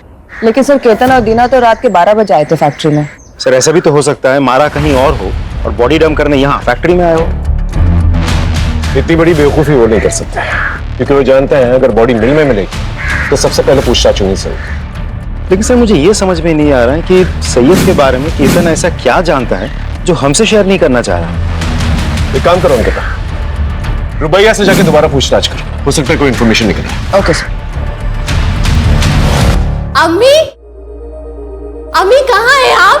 अब्दुल मामा, शाजिया भाभी, हमें आपको कुछ बताना है, आप यकीन नहीं करेंगे। क्या हुआ रुबैया? जल्दी आए। क्या हुआ बेटा? अम्मी, सैयद जिंदा है। वो कल रात मुझसे मिलने आए थे। ऐसी बातें करके क्यों हमारा दिल जलाना चाहती हो रुबैया? रुबैया की बातों पर ध्यान मत दो, वो अभी होश में नहीं। नहीं अबू, मैं सच कह रही हूँ, सैयद जिंदा है। वो कल रात को मुझसे मिलने आए थे। हाँ हाँ बेटी, हाँ बच्ची समझ रहा हूँ मैं, तुझसे बहुत प्यार करती थी, इसीलिए तुझे ऐसा लग रहा है। नहीं, आप लोग मेरी बात का यकीन क्यों नहीं कर रहे? सैयद जिंदा है, मैं सच कह रही हूँ, मेरे सैयद जिंदा है। ना ही मैं झूठ बोल रही हूँ, ना ही मैं पागल हूँ मैडम, मेरे सैयद जिंदा है। वो रात को मुझसे मिलने आए थे और देखना आज भी आएंगे। आपको जल्दी मेरी बातों पे यकीन हो जाएगा, मेरे सैयद जिंदा है। अब मैं इसे कैसे यकीन दिलाऊं कि इसका सैयद अब इस दुनिया में नहीं?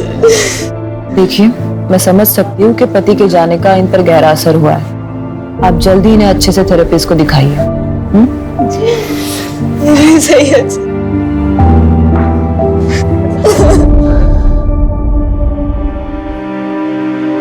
कोई मेरा यकीन नहीं कर रहा कि अब जिंदा है सैयद। कहीं ये मेरी कोई गलतफहमी तो नहीं, मैंने महसूस किया है आपको। मुझे सबको साबित करना ही होगा कि आप जिंदा हैं।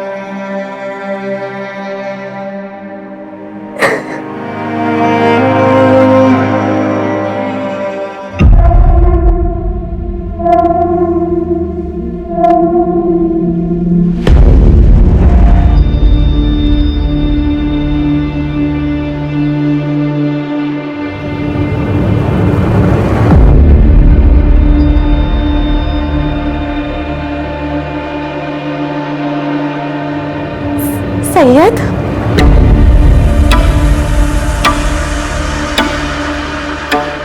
सैयद तुम आ गए?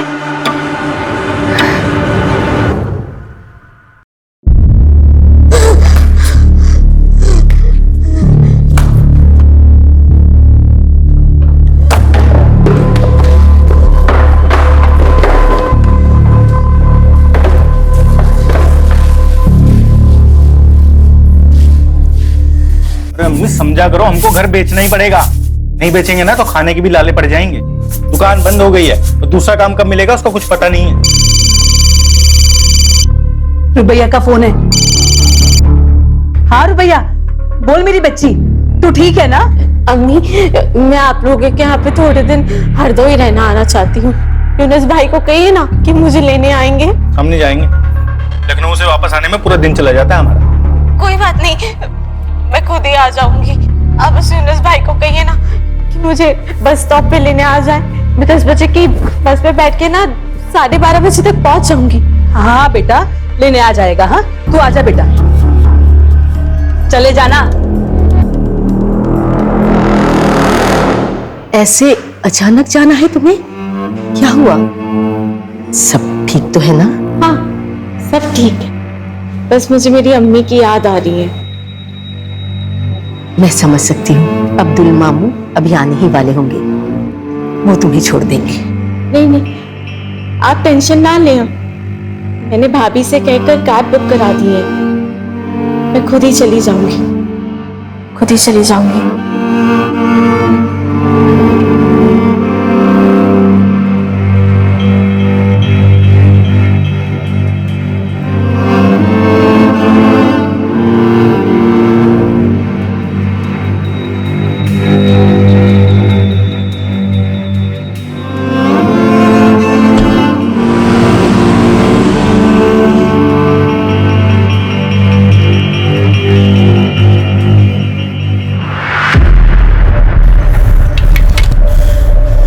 जरूरत थी कैसे यहाँ पे आने की?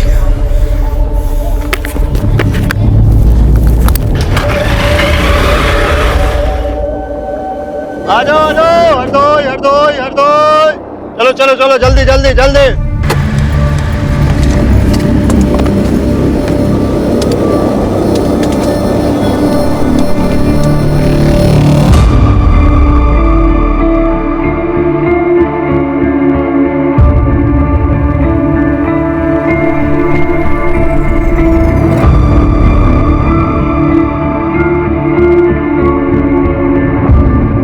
हरदोई हरदोई हरदोई हरदोई हरदोई हरदोई हरदोई हरदोई। कहाँ जाएंगे मैम? ये बस हरदोई जाएगी। हाँ जी हाँ जी हाँ जी, आइए आइए।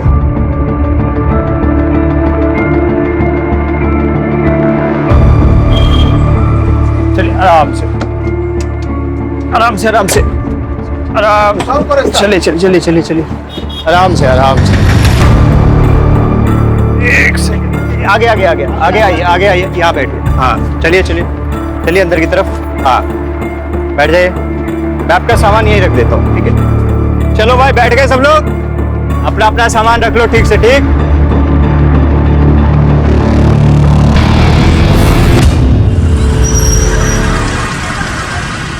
हाँ हाँ, आदाब गुलरेज बहन। रुबैया पहुंची क्या?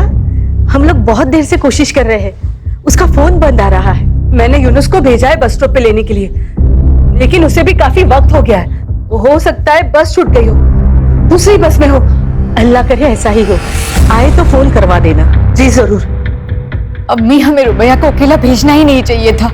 अम्मी, अरे हम तो कब से बस स्टॉप पे खड़े होकर रुबैया को ढूंढ रहे हैं घंटों से, वो कहीं मिली नहीं।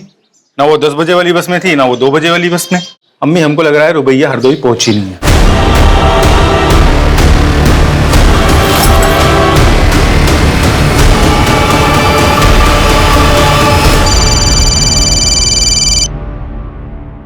हाँ बोलो, क्या?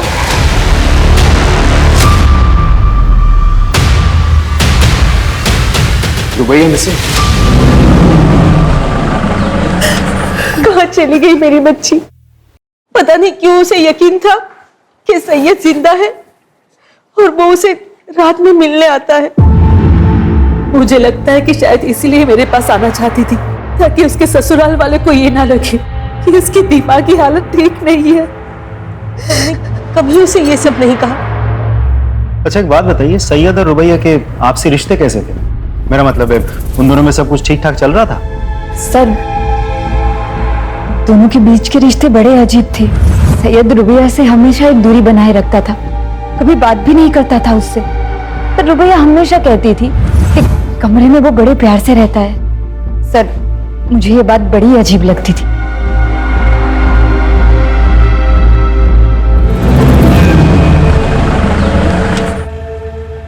सर, रुबैया के घर वालों से बात करके मुझे समझ में आया कि सैयद और रुबैया के बीच रिश्ते सही नहीं थे। मुझे ऐसा लगता है कि सैयद के मर्डर के साथ रुबैया के गायब होने का कुछ तो कनेक्शन है। एक काम करो, रुबैया की कैब बुक करने से लेके बस स्टॉप पहुंचने तक उसके सारे फुटस्टेप्स ट्रैक करो, उसके call records, cab details, everything. Sir एक और बात, रुबैया के गायब होने के बाद हरदोई से सिर्फ उसकी माँ आई थी, साथ में भाई यूनुस नहीं था। बहन गायब है और भाई को फिक्र कितनी? उठा के लेके आओ सब। यूनुस शेख, तो तुम्हें पूरा यकीन है हरदोई स्टेशन गए थे अपनी बहन रुबैया को लेने के लिए?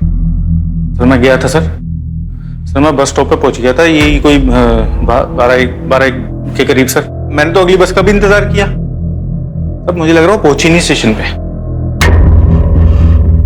कैसे गए थे वहां पर? बाइक से गया था सर मैं। तुम्हारा जो हरदोई का घर है और बस स्टॉप है कितनी दूरी पे और किस रास्ते से गए थे?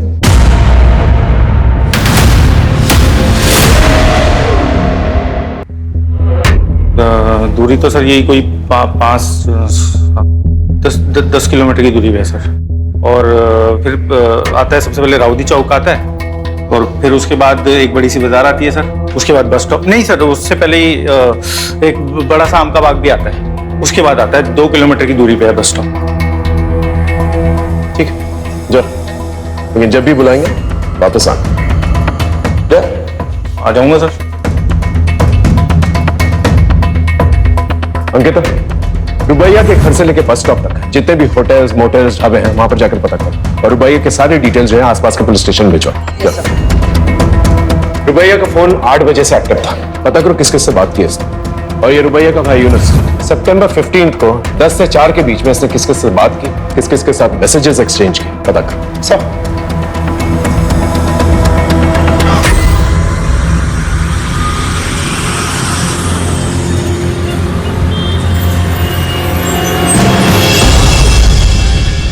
रुबैया को छोड़ने के 3 दिन के बाद तू काम पर लौटा। कहां था 3 दिन तक? तो रुबैया कहां पर है? बोल। कौन रुबैया? ये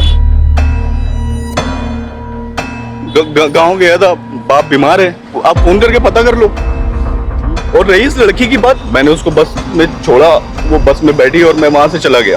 तूने उसे बस में बैठते हुए देखा था? साहब मैडम को दिखाई नहीं देता था, इसलिए वहां पे तब तक मैं रुका रहा जब तक वो बस में बैठ नहीं गई। वो खिड़की की तरफ बैठी थी। लेकिन साहब आप लोग मुझसे क्यों पूछ रहे हैं ये सब? मैंने कुछ नहीं किया। हो सकता है तू कुछ नहीं जानता, लेकिन रुबैया तब से गायब हुई है जब से तेरी गाड़ी में बैठी है। सर इसके बाद भी मेरी बुकिंग थी, आप चेक कर लीजिए। जब तक का ये केस सॉल्व नहीं हो जाता ना, तेरी ये गाड़ी जो है ना हमारी कस्टडी में रहेगी। जा, और शहर छोड़कर जाने की कोशिश मत करना, गाड़ी कस्टडी में। सर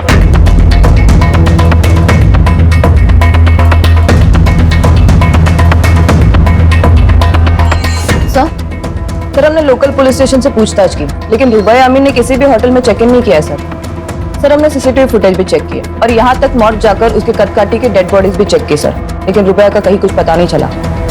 तो आखिर ये रुबैया हरदोई बस स्टॉप से गई कहाँ? तुम्हें पूरा यकीन है ये वही लड़की है जो तुम्हारी बस में बैठी थी? हाँ साहब, उस दिन यही लड़की बस में बैठी थी, लेकिन हमारी इंफॉर्मेशन के मुताबिक तो वो हरदोई पहुंची ही नहीं थी। तुम्हें पक्का याद है? हाँ साहब, मुझे पूरा याद है साहब। वैसे आम पैसेंजरों का तो ध्यान नहीं रहता, लेकिन ये कुछ देख नहीं पाती थी। बल्कि साहब इसका सामान भी मैंने ही रखा था और इसे बिठाया भी मैंने ही था। अच्छा, तो तुम्हारी बस हरदोई पहुंची तो इस लड़की को उतरते हुए देखा था? साहब इतना तो याद नहीं है मुझे, लेकिन हाँ साहब, हरदोई से पहले जब बस चाय पानी के लिए रुकी थी तो मैंने इसको उतरते हुए जरूर देखा था साहब। चलो भाई, जिसको चाय वाय नाश्ता पानी करना है कर लो, बस सिर्फ 10 मिनट के लिए रुकेगी।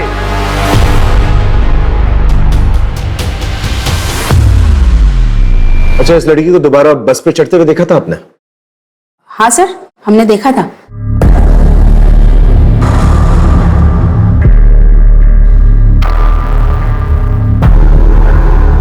श्योर? श्योर। ठीक है, आप जा सकते। इसका मतलब रुबैया हरदोई पहुंची, लेकिन अपने घर तक नहीं पहुंची। घर नहीं पहुंची मतलब रुबैया का भाई यूनुस नहीं तो कुछ? कोई है? प्लीज खोलो, प्लीज मुझे बाहर आना है, प्लीज खोलो, खोलो,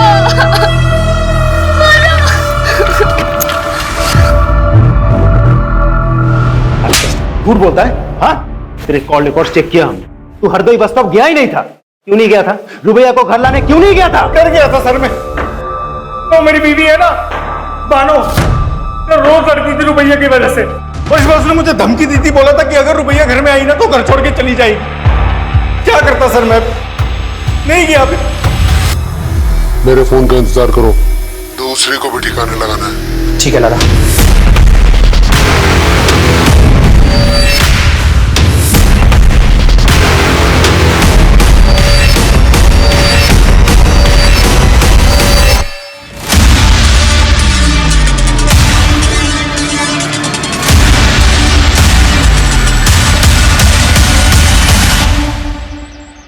सर हमने रुबैया के ससुराल वालों की सीडीआर चेक की सर। उनमें से 15 सितंबर को सैयद का भाई जमील, उसकी लोकेशन रुबैया के लोकेशन से मैच हो रही है। राजीव, इस जमील को उठा के लेके आओ।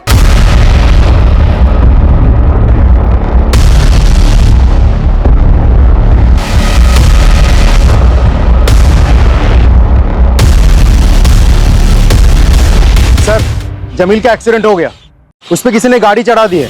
क्या जमील? हमने तुम्हारे बैंक स्टेटमेंट्स चेक किए, तुमने बहुत सारे ट्रांजैक्शंस जो हैं पब्लिक क्लब्स में किए। पहले हमें यह लगा कि शायद तुम हॉलिडे मनाने के लिए अपनी बीवी के साथ इस क्लब में जाते, लेकिन जब हमने क्लब में फोन किया तो पता चला तुम वहां अपनी बीवी के साथ नहीं बल्कि सैयद के साथ वहां जाते थे। तो चल क्या रहा था तुम्हारा सैयद? हाँ, देख सच बता दे। एक ही फैमिली के 3 मेंबर्स के साथ हादसा हुआ है, कोई भी झूठ बहुत भारी पड़ेगा तुझे। सर मैं बाइसेक्सुअल और सैयद गे था। हम दोनों एक दूसरे को डेट कर रहे थे और वो ये रिलेशनशिप को कंटिन्यू नहीं कर सकता। सर वो क्लब में अकेले जाने लगा, लोगों से मिलने लगा, उन्हें डेट करने लगा। सर उसने मुझे पैसे भी देना बंद कर दिया। रोज ऑफिस में हमारे झगड़े होने लगे और हमारे डिफरेंसेस लोगों के सामने आने लगे। और ये सब देखकर मेरी पत्नी दीना वो मुझसे सवाल करने लगी थी, इसीलिए उसके लिए मैंने जानबूझकर सैयद को धमकाया। लेकिन एक बात समझ में नहीं आई, सैयद की बीवी रुबैया, वो उसके साथ 1 साल तक खुश कैसे थी और 1 साल तक सैयद का सच उसे कैसे नहीं पता चला?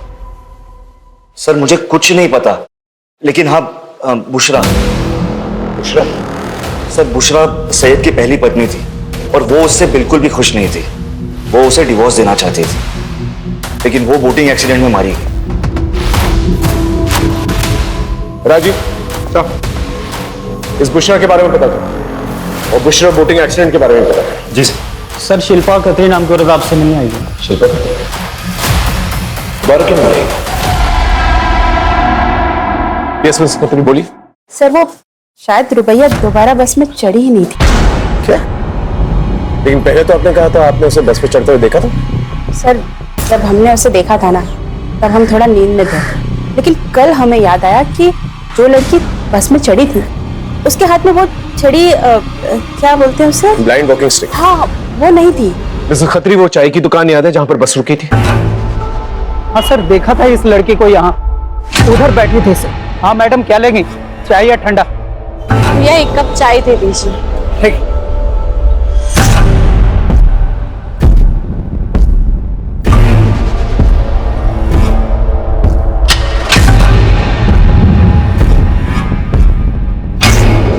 तो तुम कह रहे हो एक आदमी आया था उससे मिलने के लिए, फोन पे उससे बात करवाई और लड़की उसके साथ चली गई? जी सर। उस आदमी की शक्ल याद है? नहीं सर, शक्ल तो नहीं याद है, लेकिन हाँ सर उसकी काली काली दाढ़ी थी और यही बैठा हुआ था सर। और उधर दूर में एक ब्लू कलर की बहुत बड़ी गाड़ी थी सर। ये आदमी लड़की को गाड़ी में लेकर गया, उसमें 2 लोग बैठे हुए थे और गाड़ी चली गई सर। ठीक है, थैंक यू। सर रुबैया जिसके भी साथ गई अपने भरोसे से गई है। नहीं, उसने उस पर भरोसा नहीं किया जिसके साथ गई, उसने उस पर भरोसा किया जिससे उसने फोन पर बात की।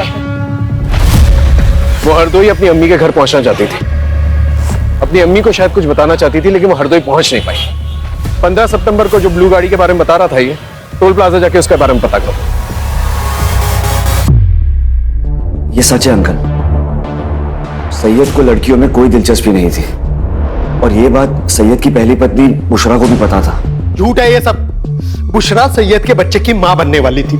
रुबैया और सैयद दोनों बहुत खुश थे और आप कह रहे हैं कि उसे औरतों में कोई कुछ भी कहेगा आप उसका विश्वास कर लेंगे? अरे वो हमारे घर का बच्चा था। इस बूढ़े ने 2 जवान बेटे खोए हैं साहब। ऐसे वक्त में तो इस घर में इस तरह की बेहुदा बातें मत कीजिए आप। और कोई है जो हम सबको एक एक करके मारना चाहता है, उसे जाकर ढूंढिए आप। पता नहीं हमारी बच्ची रुबैया किस हाल में है, पता नहीं वो जिंदा है भी कि नहीं। फिरोजपुर के टोल प्लाजा का सीसीटीवी फुटेज आ गया और फ्रंट सीट पर बैठे 2 आदमियों का चेहरा दिख रहा है। कौन है ये लोग? गगन और बबन सर। सर ये दोनों हिस्ट्री शीटर्स हैं और फिरोजपुर के ब्रोथल से भी इनका कनेक्शन है। उस गाड़ी के बारे में पता चला? किसके नाम पे रजिस्टर्ड है? जी sir, Jamil. Jamil Amin? Yes sir. Sir वही रुबैया को लेकर गया था और इसके पहले कि हम उससे कुछ पूछ पाते उसका मर्डर हो गया सर। विक्टिम की मौत गला काटने से हुई। बॉडी को 48 आवर्स हो चुका है और इसके साथ एक और जो लड़की की बॉडी आई थी जो बच गई, लेकिन दुख इस बात का ज्यादा है कि विक्टिम प्रेग्नेंट थी। Pregnant? She was 2 months pregnant. Here. लेकिन ये कैसे हो सकता है? इसके पति को मरे हुए तो 3 महीने हो चुके हैं। सैयद जिंदा है, वो कल रात को मुझसे मिलने आए थे। सर क्या हो रहा था इसके साथ उस घर में? कहीं इस बच्चे का बाप जमील तो नहीं? कहीं वो रुबैया के अंधेपन का फायदा तो नहीं उठा रहा था? हाँ बोलो। सर जमील के आदमी बद्दल और गगन का पता चल गया है। उन दोनों की लोकेशन गवर्नमेंट हॉस्पिटल की है, जहां आयशा का इलाज चल रहा है।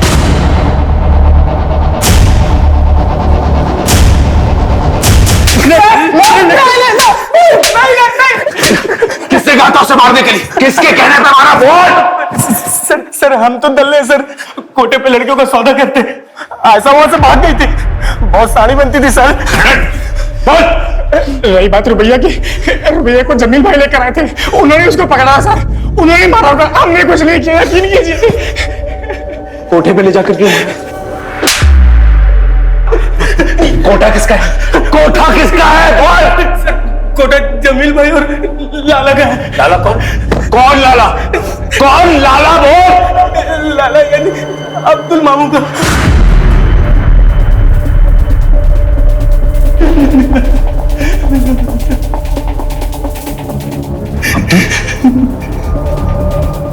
लेकिन अब्दुल तो रुबैया को अपनी बेटी मानता था, और जमील और सैयद उसके अपने भांजे थे। वो अपनी बहन के बच्चों के साथ ऐसा कैसे कर सकता है?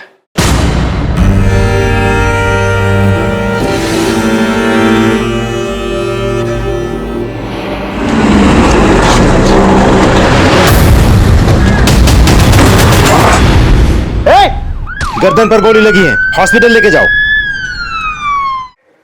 सर लेकिन अब्दुल ये सब करेगा ही क्यों? और इन सब में जमील कैसे फंस गया? सर क्या चल रहा है मुझे कुछ समझ में नहीं आ रहा है, अजीब पहेली है। सैयद की पहली बीवी बुशरा, वो भी प्रेग्नेंट थी ना सर, और उसकी मौत बोटिंग एक्सीडेंट में हुई थी। सबका जवाब हमें इस हार में मिलेगा। सर सन 2020 में भी भूषण अमीन ने अपने पति और ससुर के खिलाफ रिपोर्ट लगाई थी। ये देखिए रिपोर्ट। सैयद के खिलाफ तो कंप्लेन समझ में आती है, लेकिन तौफीक अमीन के खिलाफ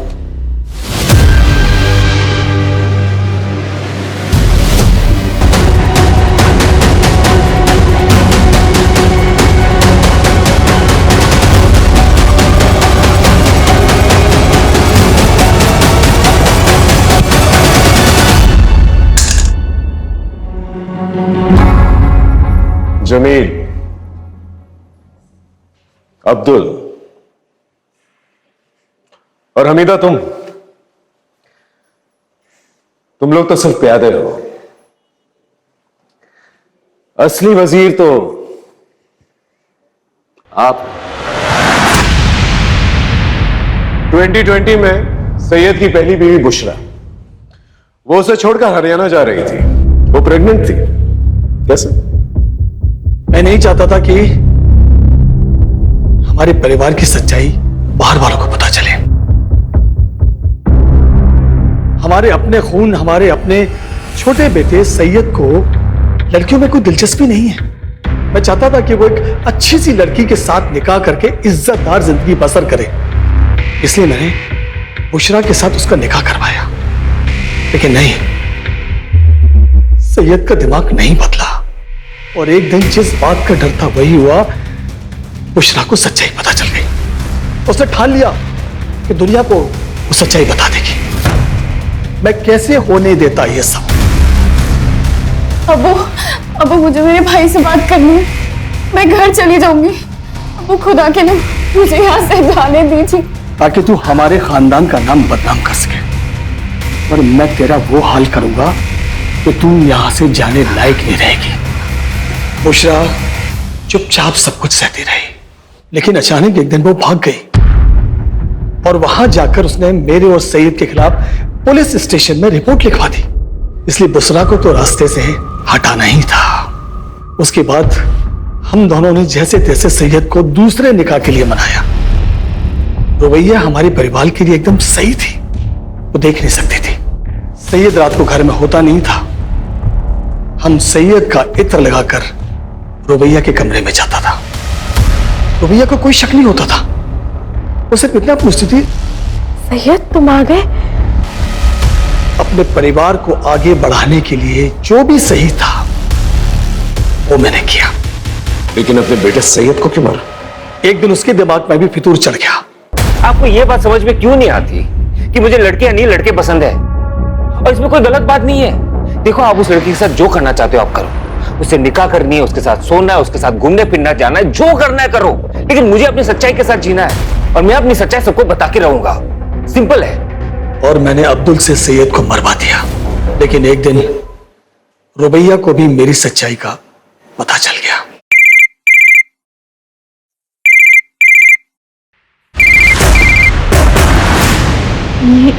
ये रिंगटोन तो अब्बू की फोन की है।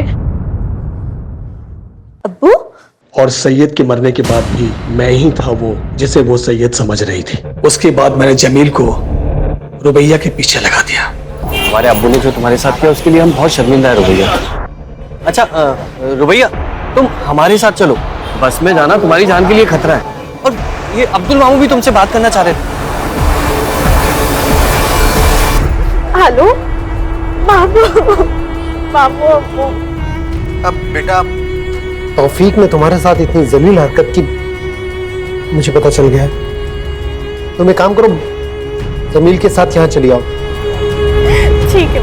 और अब्दुल से कहा कि रुबैया को भी मार दो। माफ कर देना मेरी बच्ची, अगर तौफीक का कर्जा मुझ पर नहीं होता तो मैं ये कभी नहीं करता।